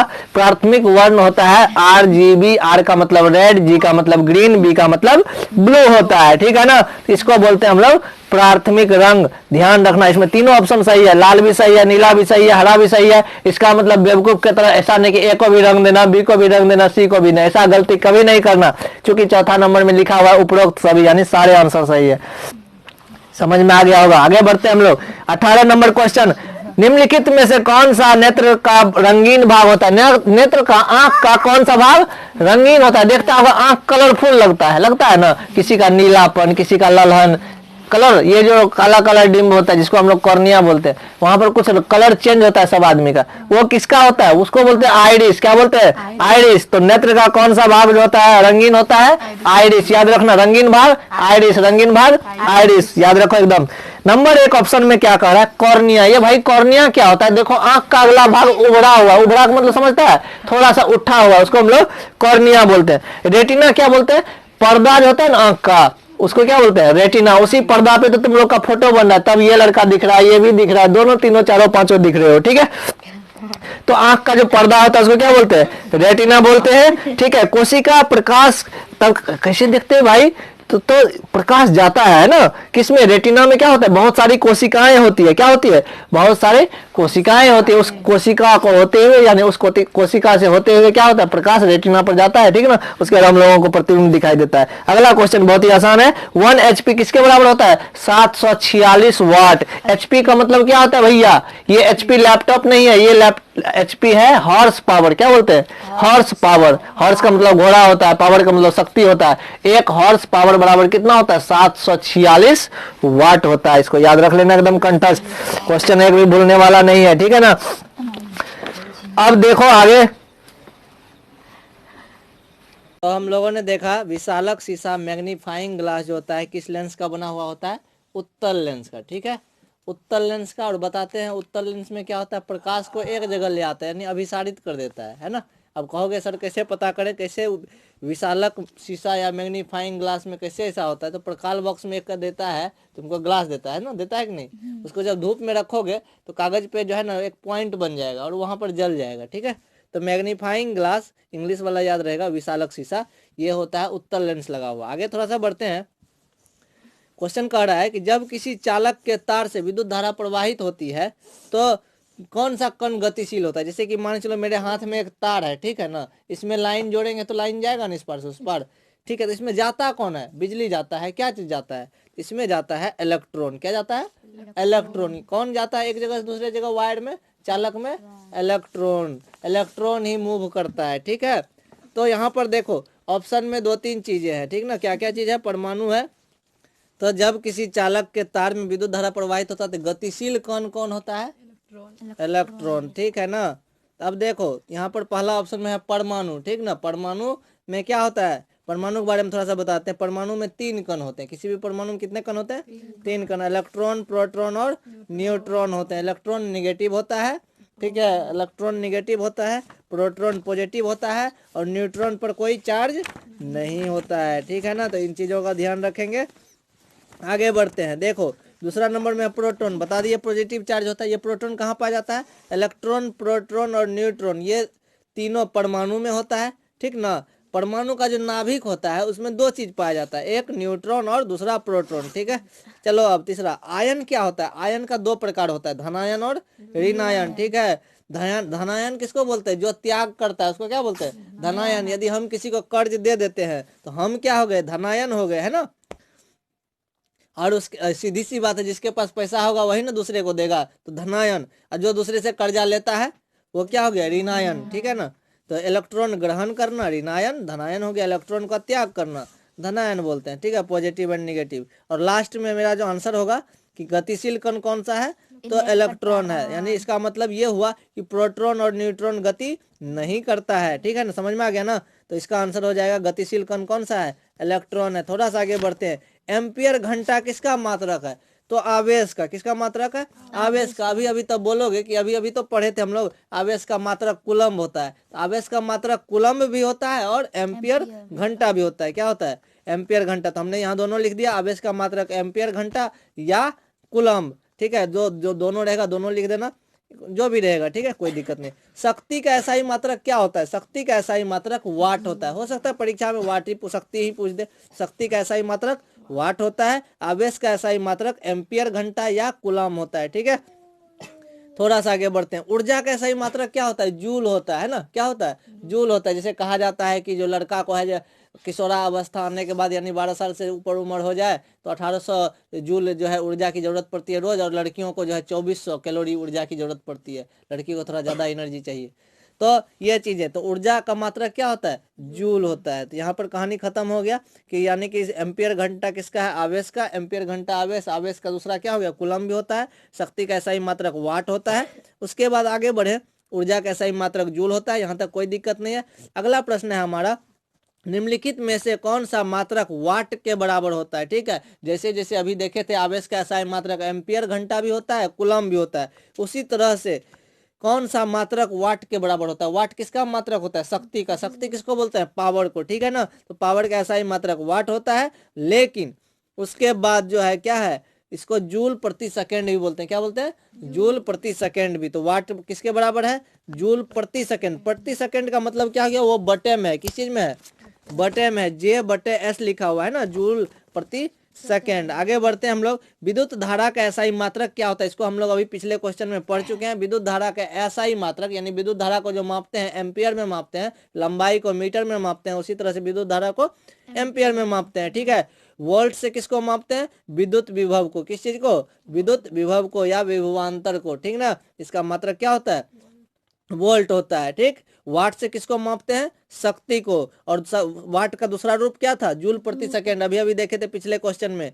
ओम की किसका मात्रक है? ओम है प्रतिरोध का। किस चीज का? प्रतिरोध का, ठीक है। प्रश्न पूछ दिया प्रतिरोध क्या होता है, तो प्रतिरोध रुकावट को क्या बोलते हैं हम लोग? प्रतिरोध बोलते हैं। जैसे सोचो कि एक तार है लंबा सा, एक जगह लाइन में जोड़े, दूसरे जगह उसको जाना है बिजली को, तो बिजली जाने में क्या होगा? कहीं ना कहीं उसको रुकावट यदि पैदा होगा, तब ना देखते हैं कि एक जगह बहुत सारा लोग यदि कनेक्शन ले लेता है ट्रांसफार्मर से तो वोल्टेज कम हो जाता है, ज्यादा चीज जलाते हैं। तो क्यों ऐसा होता है? क्योंकि प्रतिरोध उसमें ज्यादा होता है, जिसके कारण क्या होता है? बिजली ज्यादा खर्च होता है, कम बिजली पहुंचता है वहां तक, ऐसा कुछ। तो चलो वो चीज तो अलग बात हो गई। हम लोग देखें यहाँ विद्युत धारा का ऐसा ही मात्रक क्या होता है? एम्पियर होता है, ठीक है। और वोल्ट किसका होता है? विद्युत विभव का। वाट किसका होता है? शक्ति का ऐसा ही मात्रक। ओम किसका होता है? प्रतिरोध का ऐसा ही मात्रक। अगला प्रश्न है, ग्लोबल वार्मिंग किसके लिए उत्तरदायी है? ग्लोबल वार्मिंग, ग्लोबल का मतलब क्या होता है? पूरा विश्व, है ना। वार्मिंग का मतलब क्या होता है? वार्म का मतलब होता है गर्म होना, ठीक है ना। विश्व गर्म होता है किस चीज के कारण? कार्बन डाइऑक्साइड के कारण। क्योंकि हम लोग पहले से पढ़े हुए हैं कि सबसे ज्यादा गर्म ग्रह कौन सा है? शुक्र ग्रह है, सबसे ज्यादा गर्म ग्रह शुक्र ग्रह है, सूर्य के दूसरे नंबर में आता है सूर्य से, ठीक है। लेकिन सबसे ज्यादा गर्म है, उसके पीछे क्या कारण है? उसके पीछे कारण यह है कि उस वहां पर जो है शुक्र ग्रह पर 95 से 97% कितना है? कार्बन डाइऑक्साइड है। और कार्बन डाइऑक्साइड क्या करता है? सूर्य के प्रकाश को अवशोषित कर लेता है। हम लोग यहाँ पर आते हैं तो ग्लोबल वार्मिंग किसके कारण होता है? कार्बन डाइऑक्साइड के कारण। अब कहोगे सर कैसे? तो सिंपल सा बात है, धरती है हमारा, धरती के चारों ओर हवा का वायुमंडल है, हवा का आवरण है ना। कार्बन डाइऑक्साइड चूंकि सब गैस में भारी होता है, जिसके कारण ये धरती के सतह के आसपास होता है ना। और जब सूर्य प्रकाश आती है तो ये क्या करता है? सूर्य प्रकाश को सोख लेता है, वापस जाने ही नहीं देता है, जिसके कारण धरती गर्म हो जाता है। इसीलिए हमारा आंसर क्या हो जाएगा ग्लोबल वार्मिंग के लिए? CO2 हो जाएगा। लेकिन यहाँ दो चीज और दिया हुआ है। ऑक्सीजन क्या है? ऑक्सीजन जो हमारे लिए जीवनदायिनी है ना, जीवन दान देता है, यानी बिना ऑक्सीजन के हम लोग जीवित नहीं रह सकते, इसलिए इसको जीवनदायिनी गैस भी लिख दिए। दूसरा देख लो, नाइट्रोजन कितना होता है? नाइट्रोजन वायुमंडल में कितना प्रतिशत है? 78%। ऑक्सीजन कितना प्रतिशत है? 21%। कितना? 21%, यानी 20.89 है, लेकिन हम लोग वो 21 मान लेते हैं, कोई दिक्कत नहीं है। चलो आगे। तो हम लोग देख लिए ग्लोबल वार्मिंग के लिए उत्तरदायी गैस कौन सा है? Carbon dioxide. देखो कुछ एक्स्ट्रा क्वेश्चन है, उसको भी ध्यान में रखना है, ताकि कुछ और प्रश्न पूछे तो कोई दिक्कत नहीं है।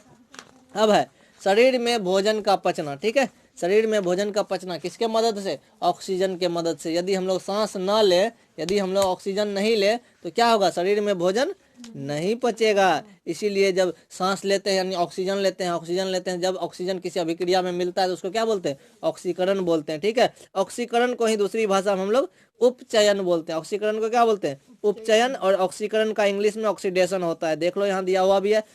चलो यहाँ समझ में आ गया। शरीर में भोजन पचता है किस अभिक्रिया के कारण?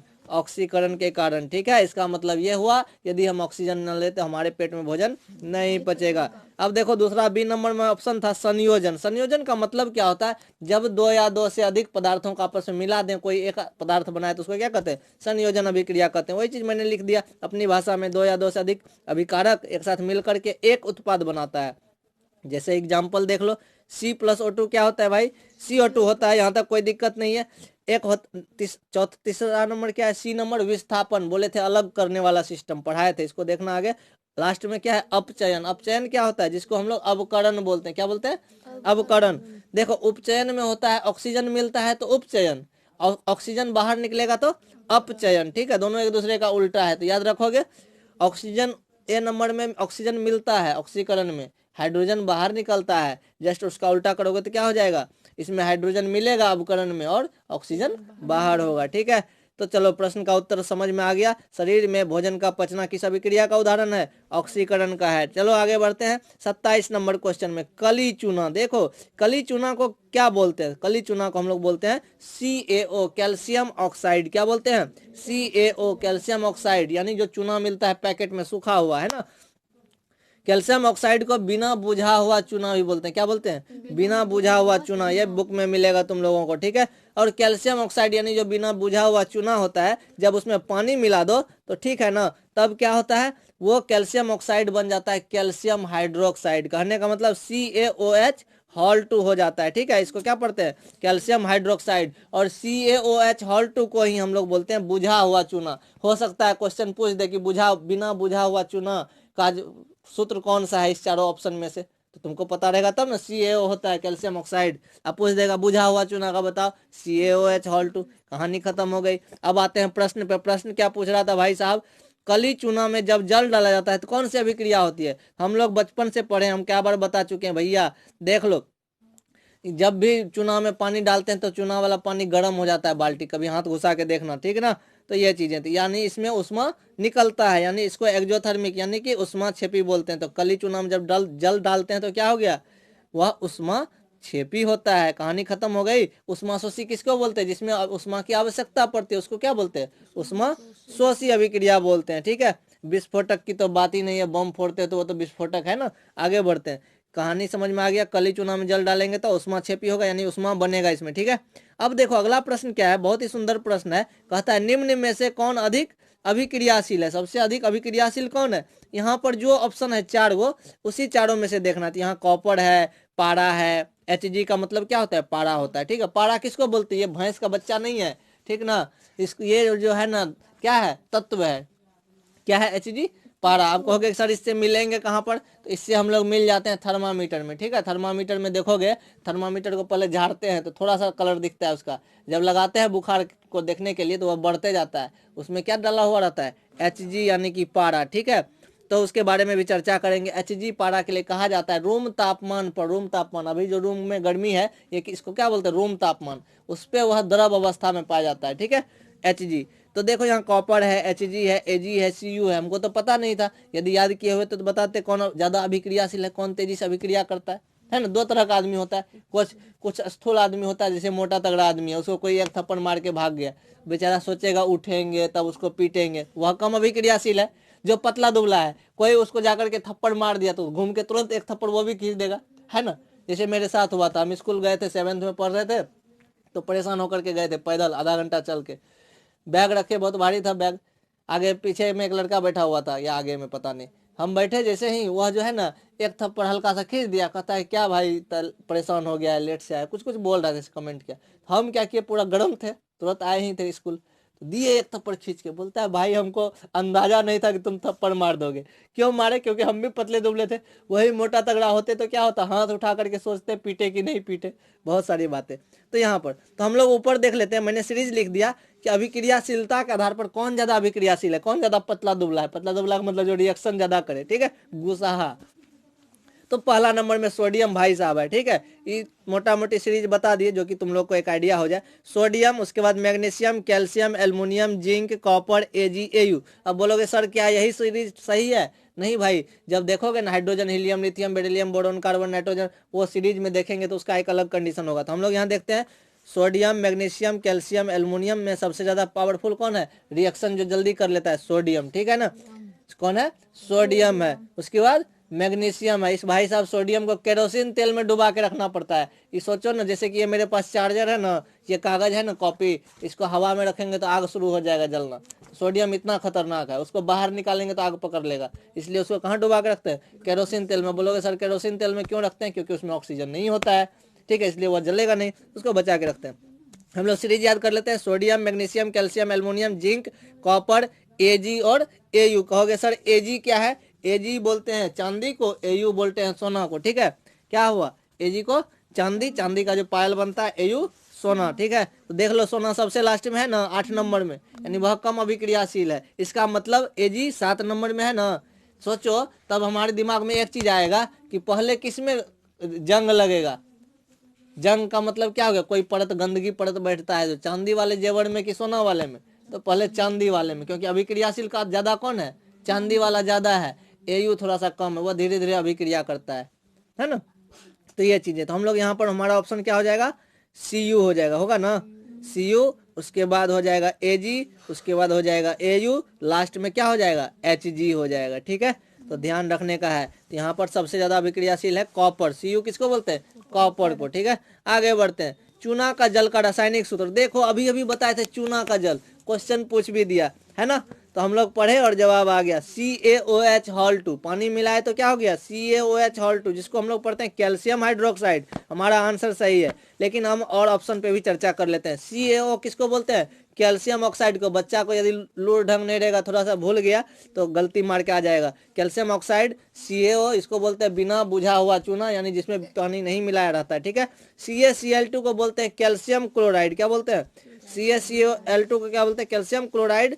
लास्ट में है तुमको CaOCl2, CaOCl2। देखो अगला प्रश्न हो सकता है ऐसा हो, CaOCl2 को बोलते हैं ब्लीचिंग पाउडर। ये ब्लीचिंग पाउडर हम लोग नाला वाला में डालने के लिए लाते हैं, ठीक है, ताकि गंदगी पानी जो है ना, गंदगी खत्म हो जाए, पानी साफ हो जाए। ठीक है, तो ब्लीचिंग पाउडर का सूत्र पूछ देगा, CaOCl2। देखो जैसे अभी पूछ दिया, चूना, कौन सा चूना भाई, चूना जल, बुझा हुआ चूना या चूना जल, बुझा हुआ चूना या चूना जल। ठीक है, जिसका सूत्र क्या होता है, CaOH हॉल 2। देखो अब हम लोग ब्लीचिंग पाउडर के बारे में जान ले, क्या करते हैं ब्लीचिंग पाउडर का उपयोग, पानी का उपचार करने में। आदमी का उपचार करते हैं ना, सुई देते हैं कि नहीं, उसी तरह से पानी का उपचार करने के लिए क्या चीज का यूज करते हैं, ब्लीचिंग पाउडर का, CaOCl2, है ना। इस भाई साहब का फॉर्मूला, CaOCl2 को क्या बोलते हैं सर, क्योंकि यहाँ पर CaCl2 को कैल्शियम क्लोराइड बोल दिए, CaOH हॉल 2 को कैल्शियम हाइड्रोक्साइड बोल दिए, CaO को कैल्शियम ऑक्साइड बोल दिए, तो CaOCl2 को क्या बोलेंगे,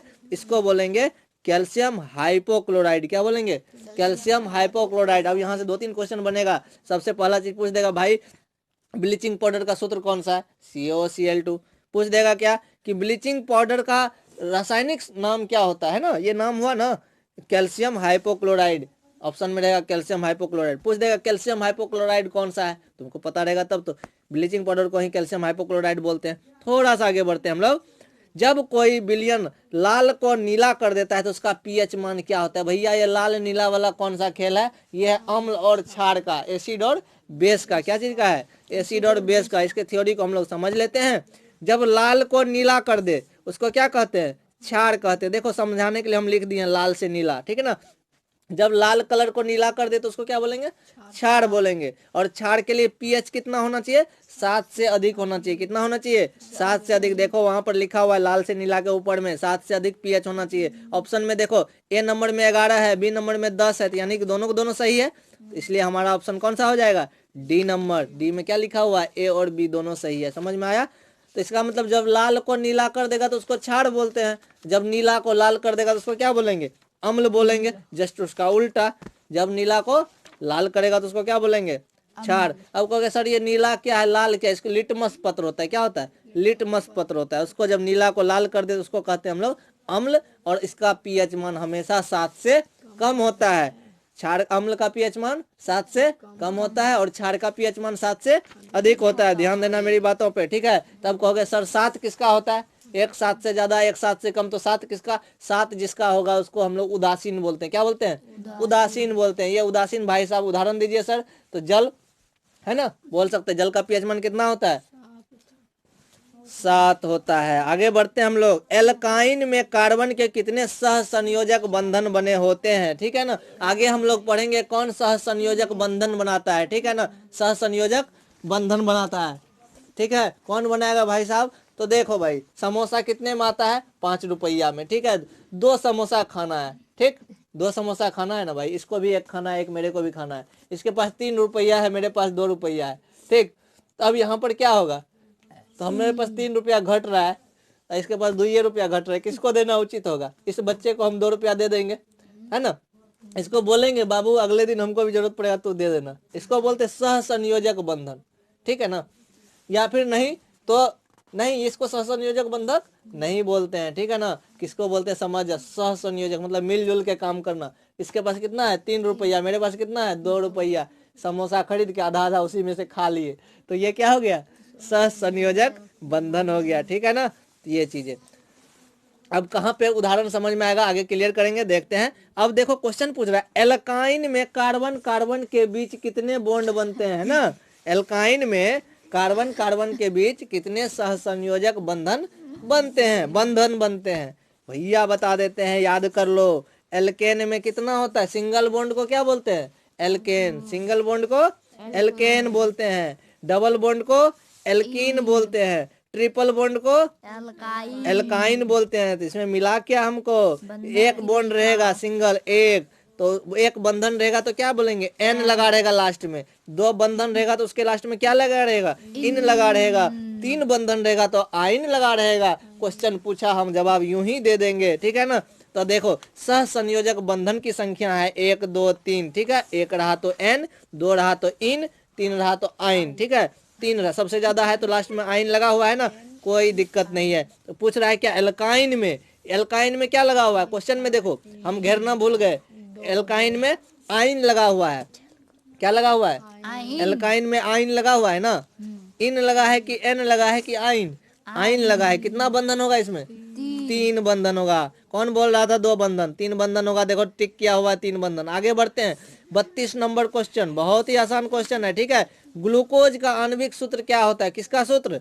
ग्लूकोज का। ग्लूकोज जो हम लोग पीते हैं, कौन सा चीज? ग्लूकोज। ग्लूकोज में पूछ देगा भैया कौन कौन सा चीज रहता है। जैसे मेरे क्वेश्चन में पूछ दिया था यूरिया का, यूरिया में कौन कौन से तत्व होते हैं, हम भुला गए थे, ठीक है ना। यूरिया में कौन कौन से तत्व होते हैं? कार्बन होता है, नाइट्रोजन होता है, हाइड्रोजन होता है, ऑक्सीजन होता है, चारों होता है। हम वहाँ गलती करके आ गए, ध्यान रखना, ठीक है। यूरिया में क्वेश्चन है केमिस्ट्री में या बायोलॉजी में, ग्लूकोज का आणविक सूत्र क्या होता है भैया, ग्लूकोज का आणविक सूत्र होता है C6H12O6। क्या होता है, C6H12O6। तो सबसे पहले ग्लूकोज में 3 गो होता है तत्व, कौन कौन सा, कार्बन, हाइड्रोजन और ऑक्सीजन। कार्बन, हाइड्रोजन और ऑक्सीजन होता है। कार्बन क्या गो ग्लूकोज में, 6 गो, कार्बन 6, हाइड्रोजन 12, ऑक्सीजन 6, ठीक है ना। कार्बन कितना, 6, हाइड्रोजन कितना, 12 और ऑक्सीजन 6। इसको क्या बोलते हैं, ग्लूकोज बोलते हैं, C6H12O6। अब देख लो बी नंबर ऑप्शन क्या है, CH3COOH। क्या है, CH3COOH। इसको क्या पढ़ते हैं हम लोग, इसको पढ़ते हैं एल्केनोइक अम्ल। ठीक है, पूछ देगा एल्केनोइक अम्ल का सूत्र बताओ भाई, या कि मैं केमिस्ट्री पढ़े हो तो, या एथेनोइक अम्ल भी इसको बोलते हैं। क्या बोलते हैं, एथेनोइक अम्ल, एल्केनोइक अम्ल। ठीक है, अरे नोइक लगा हुआ है, एन इन आइन नहीं, ये दूसरा चीज है ना। तो देख लो CH3COOH में एल्केनोइक या एथेनोइक अम्ल बोलते हैं इसको। आगे देख लो, तब कहोगे सर CH3CHO को क्या बोलते हैं, इसको हम लोग बोलते हैं एल्डिहाइड। क्या बोलते हैं, एल्डिहाइड। कौन सा एल्डिहाइड, एसिटिक एसीटेट एल्डिहाइड। ठीक, क्या बोलते हैं, एसीटे एल्डिहाइड, एसीटे एल्डिहाइड। क्या बोलते हैं, एसीटे एल्डिहाइड। ठीक है, अब एक क्यों लगा दिए वो बाद में देखेंगे हम लोग। एसीटे एल्डिहाइड बोलते हैं, यानी कि इसमें पूछ देगा कौन सा ग्रुप जुड़ा हुआ है, कौन सा समूह जुड़ा हुआ है, तो CHO समूह। कौन सा समूह है, एल्डिहाइड में CHO समूह होता है। देखो CHO समूह को क्या पढ़ते हैं, एल्डिहाइड। CHO समूह को क्या पढ़ते हैं, एल्डिहाइड। ठीक है, आगे देखते हैं हम लोग, यहाँ पर CHCl3 बहुत ही इंपॉर्टेंट चीज है। ठीक है ना, ध्यान रखना, CHCl3 जिसको हम लोग पढ़ते हैं क्लोरीन। क्या वो है, देख लो CHCl3, क्लोरीन कितना है, 3, क्लोरीन कितना है, 3, 3 का मतलब ट्राई, 1 का मतलब मोनो। ठीक है, 2 का मतलब डाई। ठीक है, डाई या बाय जो भी बोलो। ठीक है, और 3 का मतलब ट्राई, तो क्लोरीन 3 गो है, तो ट्राई क्लोरो। देखो लिख दिए ना, क्लोरीन को शॉर्ट में क्या लिखते हैं, क्लोरो। ब्रोमीन को शॉर्ट में क्या लिखते हैं, ब्रोमो। ब्रोमीन को क्या बोलते हैं, ब्रोमो। ठीक है, और क्लोरीन को शॉर्ट में क्या बोलते हैं, क्रोमो, क्लोरो। यहाँ पर है ट्राइक्लोरो मीथेन। क्या लिखा हुआ है, ट्राइक्लोरो मीथेन। अब बोलोगे सर मीथेन क्यों बोले, तो देखो मिथ का मतलब होता है 1 कार्बन, इथ का मतलब होता है 2 कार्बन, प्रोप का मतलब होता है 3 कार्बन, और उसका ब्यूट का मतलब 4, पेंट का मतलब 5, हेक्स का मतलब 6, हेप्ट का मतलब 7, ऑक्ट का मतलब 8, नॉन का मतलब 9, डेक का मतलब 10। ठीक है, कोई दिक्कत नहीं। अब भाई साहब ये देखो, इसमें चर्चा क्या किए हम, CHCl3 यानी क्या, ट्राइक्लोरो मीथेन। ये बहुत ही खतरनाक चीज है। इसमें देख लो पहले कार्बन कितना है, 1, इसीलिए मिथ बोले। 3 क्लोरीन है तो क्या लिखे, ट्राइक्लोरो। लेकिन इसका नाम क्या है पता है, क्लोरोफॉर्म। क्या है, क्लोरोफॉर्म। सिनेमा में देखता होगा, क्या देखता है भाई, एक डिब्बी निकालता है, सुनो सुनो सुनो, एक डिब्बी निकालता है, रुमाल में हल्का सा लेता है, किसी भी आदमी को पकड़ के नाक में लगा देता है, और वह आदमी बेहोश हो जाता है। देखा है कभी सिनेमा में बेहोश करते हुए, रुमाल में कुछ लगा के दवाई। वो दवाई क्या होता है, क्लोरोफॉर्म। जब पहले डॉक्टर ऑपरेशन करता था ना, यही क्लोरोफॉर्म सुंघा देता था, आदमी बेहोश हो जाता था, उसके बाद उसका ऑपरेशन कर देता था। ठीक है, बेहोश करने के लिए। अब दूसरा उपाय, अब जहां पर ऑपरेशन किया जाता है ना, सिर्फ उसको जाम कर दिया जाता है, भोत कर दिया जाता है। ठीक है, ये चीजें। ट्राइक्लोरोमीथेन कौन है, क्लोरोफॉर्म। ट्राइक्लोरोमीथेन बाजार से खरीद के ले आओ, दूसरे को बेहोश कर सकते, लेकिन ऐसा करना मत। ठीक ना, ये डॉक्टर यूज करते हैं। CHCl3 ट्राइक्लोरोमीथेन यानी क्लोरोफॉर्म। क्या चीज, क्लोरोफॉर्म। इसका का काम होता है भैया, बेहोश करने में। किसी को यदि बेहोश करना है तो उसके लिए क्या करेंगे, ट्राइक्लोरोमीथेन। साबुन बनाने के लिए भी इसका उपयोग कर।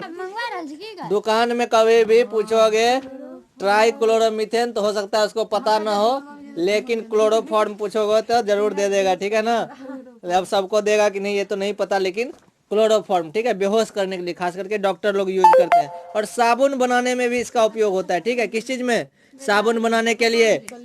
अब देखो अगला क्वेश्चन, उच्च वसीय प्रश्न था ना ऊपर वाला, क्लियर। ग्लूकोज का सूत्र पूछ रहा था C6H12O6, याद हो गया होगा। ठीक है ना, अब क्लोरोफॉर्म का तो जान ही गया, CHCl3। ठीक ना, ट्राइक्लोरोमीथेन यानी कि क्लोरोफॉर्म, बेहोश करने के लिए। अगला देखो क्वेश्चन 33 नंबर, उच्च वसीय अम्लों में सोडियम लवण क्या कहलाते हैं, साबुन। क्या चीज कहलाते हैं भाई? साबुन। उच्च वसीय अम्लों के सोडियम लवण को क्या कहते हैं? साबुन कहते हैं। साबुन किसे कहते हैं? तो उच्च वसीय अम्लों के सोडियम लवण को क्या कहते हैं? साबुन। अभी अभी देखो एक क्वेश्चन पढ़ाए थे, आ गया क्वेश्चन, ठीक है, 34 नंबर। CHO को क्या कहते हैं? एल्डिहाइड बोलते हैं ना, अभी दिखाए थे। CHO को एल्डिहाइड, रिपीट कर गया क्वेश्चन, इसीलिए तो हम डिटेल्स में पढ़ा रहे हैं, थोड़ा सा मेहनत करना पड़ गया तुम लोगों के लिए। CHO अभिक्रियाशील समूह के मूलक को क्या कहते हैं? एल्डिहाइड कहते हैं। अब सोचो बी नंबर भी पढ़ लेते हैं। एल्कोहल को क्या बोलते हैं? OH लिखा रहता है, ठीक है ना। एक्स, ये क्या है पता है? ये जो लाइन खिंचा हुआ है ये सिंगल बॉन्ड है। क्या है? एक बॉन्ड है, वही बंधक है, उसमें वह किसी में जुड़ जाएगा, है ना। CHO ऐसा क्यों दिया हुआ? सिंगल क्यों दिया हुआ? क्यों छोड़ देते तो क्या होता? छोड़ना नहीं है, उसमें से एक बचा हुआ जुड़ने के लिए। नहीं होता है चापाकल का जो पाइप जोड़ते हैं उसमें नट नहीं रहेगा जोड़ने के लिए एक दूसरे में, तो जुट पाएगा नहीं ना, फंसाने वाला रहता है ना। उसी तरह से ये CHO है। एल्डिहाइड क्या है? CHO, ठीक है। एल्कोहल क्या हो जाएगा? OH हो जाएगा। देखो आगे बढ़ो। कीटोन क्या होता है? कीटोन में दोनों साइड से जुटेगा। देखो CO लिखा हुआ है ना, सिंगल बॉन्ड दोनों तरफ निकला हुआ है, यानी कीटोन CO होता है, लेकिन दोनों साइड इसका जुड़ेगा मूलक, ठीक है। अब देख लो आगे 3 क्लियर हो गया ना। एल्डिहाइड का CHO, एल्कोहल का OH और कीटोन का CO, लेकिन इसमें O के साथ भी जुड़ेगा और C के साथ भी जुड़ेगा, ठीक है। या फिर कार्बन के साथ 2 जुड़ेगा। कार्बन के साथ कितना जुड़ेगा?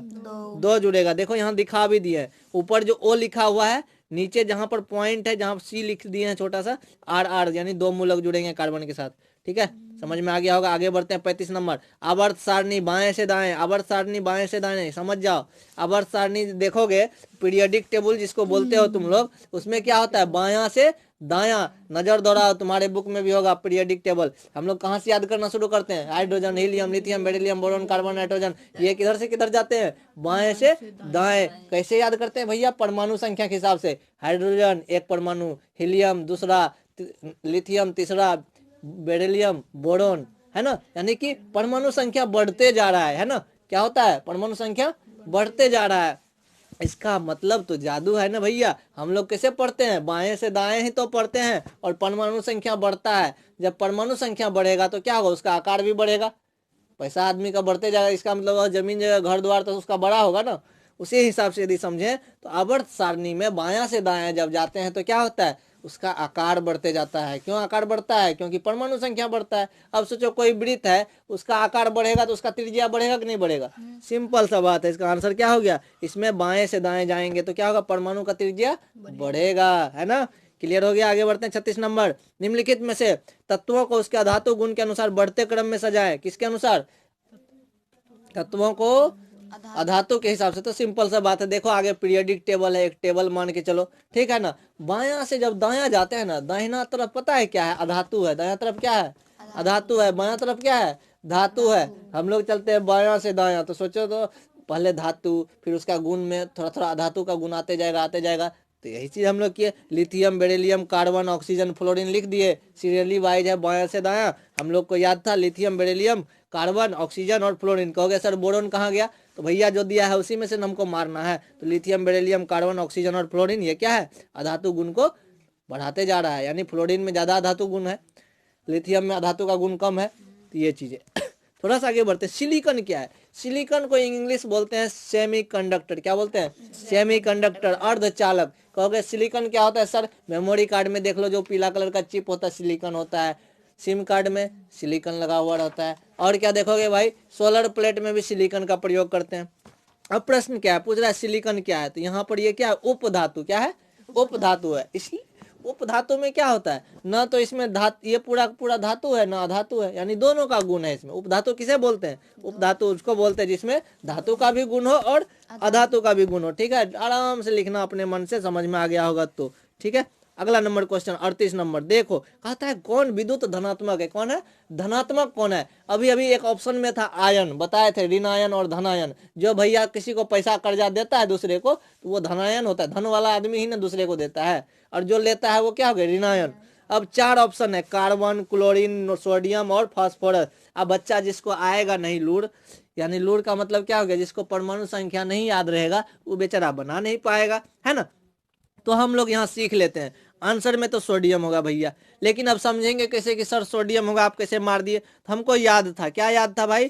कार्बन का परमाणु संख्या 6 होता है, क्लोरीन का परमाणु संख्या 17 होता है, सोडियम का परमाणु संख्या 11 होता है और फास्फोरस का परमाणु संख्या 15 होता है। तो क्लोरीन देखो हम लोग करते क्या है, परमाणु में हम लोग इलेक्ट्रॉन होता है, जानते हैं जितना परमाणु संख्या उतना ही उसमें इलेक्ट्रॉन होता है, उतना ही प्रोटॉन होता है। इसका मतलब परमाणु संख्या 5 है तो इलेक्ट्रॉन भी 5 होगा और प्रोटॉन भी 5 ही होगा। परमाणु संख्या 17 है तो इलेक्ट्रॉन भी 17, परमाणु संख्या आदि प्रोटॉन भी 17 होगा। आपको अगर सर न्यूट्रॉन, तो न्यूट्रॉन का बाद में बात करेंगे, ठीक है। अब यहाँ पर आते हैं, होता क्या है कि परमाणु इलेक्ट्रॉन का खेल होता है, ठीक है। किसी का खेल होता है, इलेक्ट्रॉन का खेल होता है। तो सीढ़ी जैसे छत पे चढ़ते हैं ना, तो ये वाला चीज है, कुछ समझ में आ जाएगा। तो पहला कक्षा, दूसरा कक्षा, पहला सीढ़ी, दूसरा सीढ़ी, तीसरा, ऐसे चलते रहते हैं, ठीक है ना। यहाँ पर भी वही होता है, कक्षा होता है, ठीक है। पहली कक्षा, दूसरी कक्षा, तीसरी कक्षा, समझ गया, बच्चा भी पढ़ता है ना 1 2 3 4 5 में। तो पहला कक्षा में दुइये कैपेसिटी, 2 इलेक्ट्रॉन रखने का, कितना इलेक्ट्रॉन, 2। दूसरा कक्षा में 8, दूसरा में 8, तीसरा में 8, ठीक है, ठीक है। अब देख लो कार्बन के पास कितना है, 6 है। पहला कक्षा में कितना हट गया, 2, तो बच गया कितना उधर, 4 है ना, तो 4 बच गया आगे में, ठीक है। अब उसको चाहिए था कितना, 8, 8 टोटल होना चाहिए, तब ना उसका घर पूरा पैसा से कोई दिक्कत, मतलब कि ताकतवर हो जाएगा। जिसको पूरा पूरी मिल गया वो मजबूत हो गया, उसको किसी चीज की जरूरत नहीं है। तो इसको 4 चाहिए। अब बोलो इसको कोई 4 देगा, कहेगा तुम अपने 4 दे दो, है ना। यानी कि ये भैया साहब धनायन ऋणायन कुछ नहीं करेगा, है ना। ये कहेगा समझौता कर लेते हैं, तुम भी हमको 4 दो और मेरा 4 का तुम भी उपयोग कर लो, है ना। आज मछली बनाए तुम मेरा थाली यूज कर लो, कल हम भी बनाएंगे तो हम भी तुम्हारे यहाँ से एक थाली लेके आ जाएंगे, ऐसा कुछ। तो कार्बन भाई साहब तो गया, ये न धनायन न ऋणायन वाला बात है। क्लोरीन की बात करते हैं, क्लोरीन के पास कितना है, 17। पहला कक्षा में कितना बोले थे, 2 इलेक्ट्रॉन। दूसरा में कितना बोले थे, 8, 8 2 10 तो हो गया, इसके पास 17 है। तीसरा कक्षा में कितना हो रहा है, इसको 7 हो रहा है। इसको क्या कहते हैं, उसको ऑक्टेट पूरा करने के लिए, स्ट्रांग होने के लिए क्या चाहिए, कितना इलेक्ट्रॉन चाहिए, 1 इलेक्ट्रॉन चाहिए। सोचो ये भाई साहब क्या करेगा, 7 किसी को दे देगा कि 1 लेगा, 8 ही चाहिए तीसरा में, क्योंकि 2 पहला कक्षा में होता ही है, 8 भी भर गया दूसरा में, तीसरा में 7 है, 1 और चाहिए। तो उस कंडीशन में 1 लेगा, 1 लेगा यानी कर्जा लिया, तो ऋणायन की धनायन, ऋणायन, चूंकि ये ले रहा है तो ये भी ऑप्शन गया, तुम्हारा आंसर नहीं होगा। पूछ रहा है धनात्मक, चलो पी नंबर देख लेते हैं, डी नंबर। पी यानी फास्फोरस, उसका परमाणु संख्या 15। पहला कक्षा में कितना, 2 इलेक्ट्रॉन। दूसरा कक्षा में कितना, 8 इलेक्ट्रॉन, 8 2 10 तो हो गया। तीसरा कक्षा में कितना, 5, 8 2 10 15 और 5 15। तो उसको कितना चाहिए, 8 चाहिए। कितना की कमी है, 3 की कमी है। अब कोई पड़ोसी है, कहेगा भैया 3 गो दे दो, वो कहेगा तुम अपना 5 गो दे दो, कौन काम आसान है, 3 लेना, यानी वो भी कर्जे ले रहा है, कर्ज लिया तो ऋणायन, खत्म कहानी। यानी तुम्हारा डी नंबर गया, बी नंबर गया, ए तो गया ही। आंसर मेरा क्या हो जाएगा, सोडियम। अब कहोगे कैसे, क्योंकि सोडियम का परमाणु संख्या कितना होता है, 11 होता है, ठीक है। 11 को क्या लिखेंगे, पहला कक्षा में कितना, 2, दूसरा में कितना, 8, अंतिम में कितना बच गया, 1। वो भाई साहब क्या करेगा, कहेगा हमको 7 चाहिए, तब जाके हम ना स्ट्रांग होंगे। कोई कहेगा भैया 1 दे दो, कौन सा काम आसान, मतलब क्या, देखो 1 को निकालना आसान है कि 7 को लेना, किसमें ज्यादा ताकत लगेगा। एक आदमी को इस रूम से बाहर फेंकेंगे या 7 को अंदर घुसाएंगे, 7 हम ही को खींच लेगा, है ना। तो ऐसा कुछ, तो इसलिए मेरा आंसर क्या हो जाएगा, सोडियम, क्योंकि यह दूसरे को दे रहा है ना। और इसके पास कितना बच जाएगा, 2 और 8 बच जाएगा, 1 तो दे ही देगा। इस पे लग जाएगा प्लस का साइन, जो देता है त्याग करता है, त्यागना, यानी देना का मतलब क्या हो गया, त्यागना, ठीक है। लेना का मतलब क्या, ग्रहण करना। तो हमारा आंसर हो गया विद्युत धनात्मक तत्व में सोडियम। अब देखो अगला प्रश्न बहुत ही मजेदार है, टिहरी बांध किस प्रदेश में किया गया है। टिहरी बांध उत्तराखंड में, कहाँ पर है, उत्तराखंड में। अब टिहरी नाम क्यों पड़ा भैया, टिहरी के पीछे भी कुछ तो जुगाड़ होगा। यह टिहरी जिला है, किस जिला में ये बांध है, टिहरी जिला में। तो जिला का नाम तो ऐसे याद हो गया बांध से ही। अब क्या नाम है इसका, दूसरा नाम भी है इस बांध का, टिहरी बांध का क्या नाम है भाई, स्वामी रामतीर्थ सागर बांध। क्या नाम है, स्वामी रामतीर्थ सागर बांध। बच्चा को ठगने के लिए दे सकता है, ठीक है। आगे कब बना था, 1815 ईस्वी में बना था। दुनिया का यह 8वां सबसे बड़ा बांध है, ठीक है। इतना कुछ पूछेगा नहीं, एक जानकारी के लिए हमने बता दिया। थोड़ा सा आगे बढ़ते हैं हम लोग, ठीक है। हम लोगों ने देखा टिहरी बांध उत्तराखंड, टिहरी जिला में। किस नदी पे बना है, ये 2 नदी आकर के आपस में जहां मिलता है ना, वहीं पे बना दिया, यानी 2 नदी के संगम पे। जहां जब 2 चीजें मिलती है तो उसको क्या बोलते हैं, संगम बोलते हैं। है ना। तो भागीरथी नदी और कौन है, भिलांगना नदी, दोनों आपस में जहाँ मिलता है वहीं पर क्या बना दिया, टिहरी बांध। थोड़ा सा आगे बढ़ते हैं, किस धातु को केरोसिन में डुबा के रखते हैं। देखो चर्चा किए थे, क्वेश्चन आ गया, कितना मजेदार है। तुम लोग इस वीडियो को एक बार नहीं 10 बार देखना, ठीक ना, ताकि इसमें से कम 10 से 20 क्वेश्चन आ जाए, एक्स्ट्रा भी बताया है, ठीक है।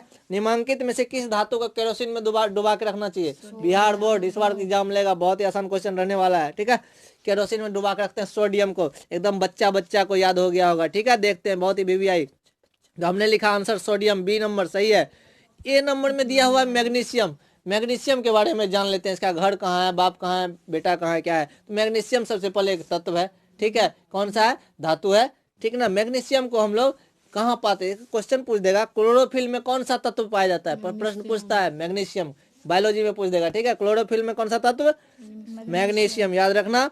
पारा थर्मामीटर में पाया जाता है, कहाँ, थर्मामीटर में। और यह रूम तापमान पर, रूम के टेम्परेचर पर द्रव अवस्था में पाया जाता है, ठीक है।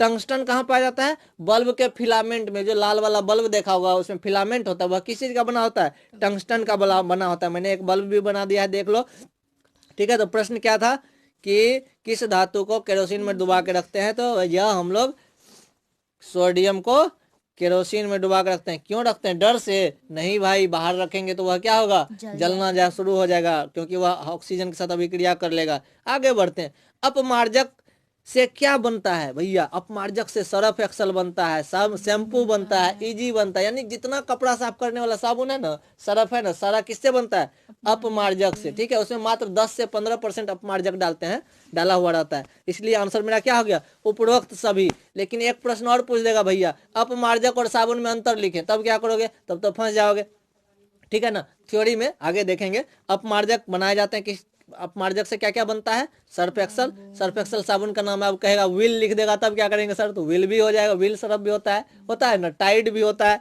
तो वो सारे के सारे हो जाएंगे। Surf Excel, shampoo, easy Surf, ये सभी के सभी। तो आंसर में दिया उपरोक्त सभी। अब देखो अंतर पूछ दिया, अपमार्जक और साबुन में क्या अंतर है। कठोर जल से कपड़ा धोते हैं, अपमार्जक में क्या होता है, कठोर जल से कपड़ा धोते हैं। तो साबुन में क्या हो जाएगा, कठोर जल से कपड़ा धोना अच्छा नहीं होता है, एक अंतर हो गया। साबुन की अपेक्षा इसमें नमी अधिक होता है, पानी का मात्रा क्या होता है उसमें अधिक होता है। आपको सर ये कैसे समझेंगे, तो देख लेते हैं हम लोग। साबुन, नहाने वाला साबुन और कपड़ा खींचने वाला साबुन, दोनों को पानी में डाल दो, कौन पहले पिघलेगा, कपड़ा धोने वाला गल जाएगा, ठीक है। तो इसलिए क्या बोलेंगे, साबुन की अपेक्षा, गलेगा तो दोनों, लेकिन ज्यादा पहले कौन गलेगा, साबुन, कपड़ा धोने वाला, ठीक है ना। तो साबुन की अपेक्षा नमी किसमें ज्यादा रहता है, नमी यानी पानी का मात्रा, अपमार्जक में, किसमें, अपमार्जक में। और सरफ को यदि पानी में डाल देते हैं तो पानी खराब हो जाता है। सरफ को यदि पानी में डालें तो पानी क्या हो जाता है, गंदा होता है, प्रदूषित हो जाता है। लेकिन साबुन का पानी यदि पानी में चला गया तो उसको तुम पियोगे भी तो कोई ज्यादा हानि नहीं करेगा, यानी वह जल को दूषित नहीं करता है। यानी कि अपमार्जक क्या करता है, जल को दूषित करता है, लेकिन साबुन जल को दूषित नहीं करता है। अब बनता किससे भैया, अपमार्जक बनता है तेल से। अपमार्जक किस चीज से बनता है, तेल से। तो कहोगे साबुन किस चीज से बनता है, तो यह बनता है पेट्रोलियम से। पेट्रोलियम में आता है पेट्रोल, डीजल, केरोसिन, ठीक। देखता होगा कि मोबाइल वाले की हम पेट्रोल से साफ करता है, ठीक है ना, कोई भी चीज को। तो ये चीजें साफ सफाई का ज्यादा ध्यान रखता है। पेट्रोल को किसी घाव में डाल देते हैं तो वो भी जो साफ हो जाता है, उसमें कीड़ा मकोड़ा सब मर जाता है। तो आगे देखते हैं हम लोग, कच्चा माल। अपमार्जक के लिए क्या चाहिए, वनस्पति, वनस्पति यानी तेल, ठीक है। कौन सा तेल, खाने पकाने वाला, भोजन वाला में उसको वनस्पति तेल बोलते हैं, ठीक है ना, घी डालडा ये सब। लेकिन इसको साबुन बनाने के लिए क्या चाहिए, पेट्रोलियम चाहिए। आगे बढ़ते हैं हम लोग। सौर सेल में किसका उपयोग होता है, अभी बताया था। सोलर प्लेट में किस चीज का उपयोग होता है, सिलिकॉन, सिलिकॉन का। देखो आंसर दिखते हैं, याद हो गया होगा। सौर सेल में उपयोग करते हैं हम लोग सिलिकॉन का। यूरेनियम के बारे में बता चुके हैं, यूरेनियम से क्या बिजली बनता है ना। परमाणु विद्युत ऊर्जा में हम लोग किसका प्रयोग करते हैं, यूरेनियम का। पूछ दिया क्वेश्चन तो जवाब दे देना। अगला प्रश्न है हमारा, निम्नलिखित में से किसका उपयोग खाना बनाने वाला ईंधन में नहीं होता है, क्या है, नहीं होता है। किस चीज का, खाना बनाने का उपयोग किसका नहीं करते हैं, देख लो। सीएनजी, एलपीजी, बायोगैस, कोयला। तो एलपीजी गैस जो होता है, जो हम लोग घर में जलाते हैं, वो क्या है, एलपीजी है, ठीक। बायोगैस किसको बोलते हैं, जो गोबर गैस का प्लांट बैठाते हैं उसको क्या बोलते हैं, बायोगैस। कोयला तो पता ही है, कोयला से उससे भी खाना बनता है। गोबर गैस से भी खाना बनता है, यानी बायोगैस से, एलपीजी से भी बनता है। तो किससे नहीं बनता है भाई, सीएनजी से। तब कहोगे सीएनजी से क्या होता है, तब सीएनजी भैया, सीएनजी से गाड़ी चलता है। कौन सा गाड़ी, टेम्पो बस ये सब चलता है, ठीक ना। तो ये चीज़ है, सीएनजी से गाड़ी चलती है। तो पूछ रहा है क्वेश्चन बच्चा देखेगा कहेगा किसका उपयोग खाना बनाने में करते हैं। यदि मिस्टेक से पढ़ लिया तो एलपीजी में मार देगा, लेकिन यहाँ कह रहा है किसका उपयोग खाना बनाने में नहीं करते हैं, तो सीएनजी का उपयोग नहीं करते हैं। अब सीएनजी का फुल फॉर्म पूछ दिया, बताओ पूरा नाम लिखो, तो क्या लिखेंगे? Compressed natural gas. क्या लिखोगे? सीएनजी का कंप्रेस्ड नेचुरल गैस, ठीक है। और एलपीजी का क्या लिखोगे? Liquid petroleum gas. क्या चीज? लिक्विड पेट्रोलियम गैस, ठीक है ना। उसके बाद तो बायोगैस को छोड़ ही दो। बायोगैस में 95% के आसपास मीथेन गैस होता है। क्या होता है बायोगैस में? कौन सा गैस पाया जाता है? मीथेन गैस, ठीक है। वही मीथेन गैस जलता है जिससे हम लोग भोजन बनाते हैं, ठीक है। आप कोयला का तो बात ही छोड़ दो। अब देखो एक चीज और प्रश्न उठता है, बायोलॉजी या फिजिक्स में, पता नहीं, बायोलॉजी में, केमिस्ट्री में होगा, ठीक है, कि गैस जो है ना जब भी लीक करता है तो महकता है, ठीक है। जो गैस होता है किसमें? सिलेंडर के अंदर, उसमें कोई गंध नहीं होता। असली गैस में, जो ओरिजिनल गैस होता है, उसमें जो गंध डाला जाता है ना, वह कौन सा गंध होता है? ठीक है, वह गंध होता है महक, ताकि पता ही नहीं चलेगा गैस निकल रहा है, आग लग जाएगा, है ना। इसीलिए उसमें जानबूझ करके गंध डाला जाता है। वह गंध या महक या गंध के लिए उसमें क्या डालते हैं? Methyl mercaptan. क्या डालते हैं? Methyl mercaptan. तो मिथाइल मरकैप्टन का गंध पता है तुम लोगों को? कैसा महकता है मिथाइल मरकैप्टन? तो गैस लीक करता है तो पता नहीं चलता है गैस महक रहा है, वही है मिथाइल मरकैप्टन, ठीक है।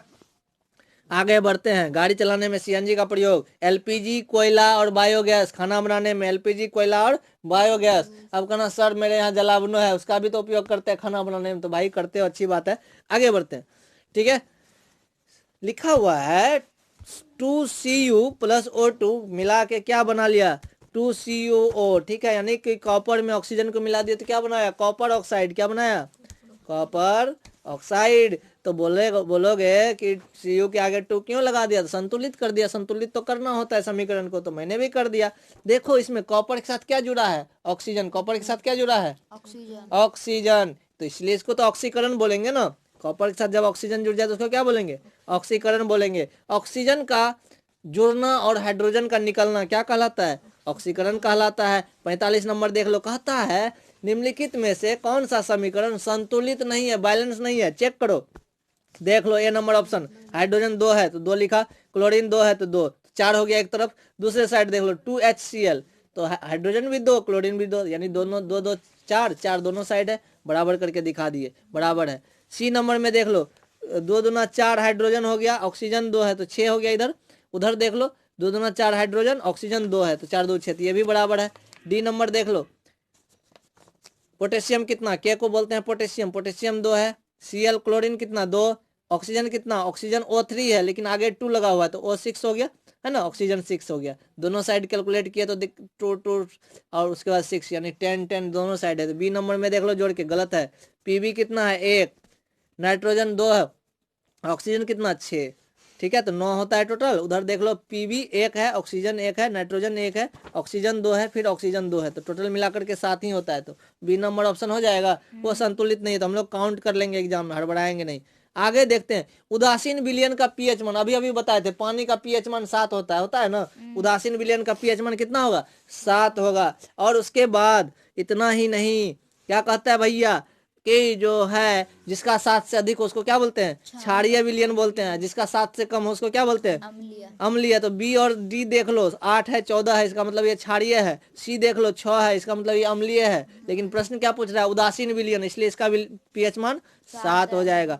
अब कहता है निम्नलिखित में से दुर्बल अम्ल कौन सा है? तो इसका आंसर हो जाएगा CH3COOH, ठीक है ना। अब जरूरी नहीं है कि यही होगा, लेकिन यहाँ पर जो 4 है उसमें से दुर्बल कौन है? CH3COOH। अब देखो ए नंबर HNO3, HNO3 को पढ़ते हैं नाइट्रिक अम्ल, HNO3 को क्या पढ़ते हैं? नाइट्रिक अम्ल। HCl को क्या पढ़ते हैं? हाइड्रोक्लोरिक अम्ल। और H2SO4 को क्या पढ़ते हैं? सल्फ्यूरिक अम्ल। याद कर लेना, HNO3 नाइट्रिक अम्ल, HCl हाइड्रोक्लोरिक अम्ल, H2SO4 को पढ़ते हैं सल्फ्यूरिक अम्ल।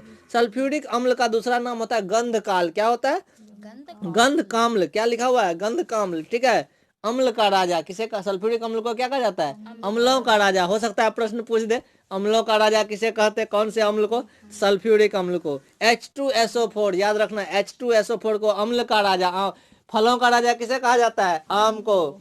उसी तरह से अम्ल का राजा कहा जाता है H2SO4 को, यानी सल्फ्यूरिक अम्ल को, ठीक है ना। इसको अम्ल राज भी बोलते हैं। एक्वारेजिया भी बोलते हैं। ठीक है, इस तरह की कहानी है। हम लोग थोड़ा सा आगे बढ़ते हैं। चिड़िया को राजा कौवा। हमारा जो आंसर था CH3COH, उसको एथेनोइक अम्ल पढ़ते हैं, आगे भी पढ़ चुके थे पीछे। 48 नंबर देख लो, क्रायोलाइट किसका अयस्क है? क्रायोलाइट, क्रायोलाइट किसका अयस्क है भाई? एल्युमिनियम का। किसका है?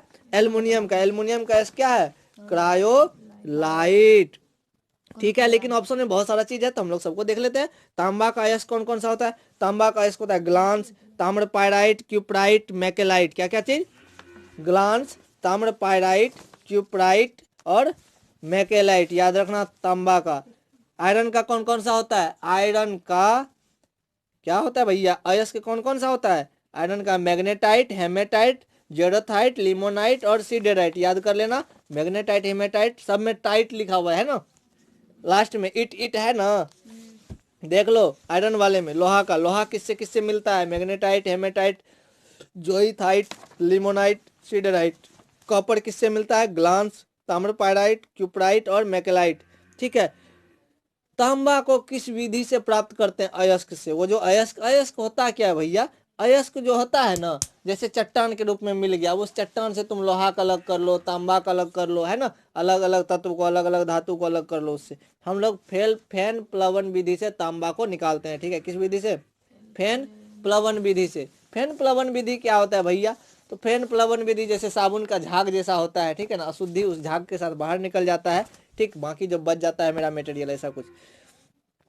तो यहाँ पर देख लो मैग्नीशियम का क्या क्या होता है? क्या चीज भाई? मैग्नीशियम का अयस्क। किसका अयस्क? मैग्नीशियम का अयस्क। Epsom salt, kieserite, carnallite. Epsom, kieserite और कर्नेलाइट। तो कुल मिलाकर हम लोग थोड़ा सा एक्स्ट्रा देख लिए। ठीक है, तो अब यहाँ पर प्रश्न था क्रायोलाइट का अयस्क कौन है? एल्युमिनियम। क्रायोलाइट एल्युमिनियम, एल्युमिनियम का और दूसरा अयस्क कौन है? बॉक्साइट भी होता है। बॉक्साइट, क्रायोलाइट, एल्युमिनियम का अयस्क है। ठीक है, आगे देखते हैं हम लोग, आगे बढ़ते हैं थोड़ा सा। पोटेशियम का परमाणु संख्या कितना? अभी अभी देखे थे, देखो 17, 18, 19, 20 दे दिया है, बच्चा फंस जाएगा। पोटेशियम 19, पोटेशियम कितना? 19। आंसर मेरा सही है ना, 19। 17 किसका होता था? क्लोरीन का। देखे थे ना, क्लोरीन का परमाणु संख्या 17।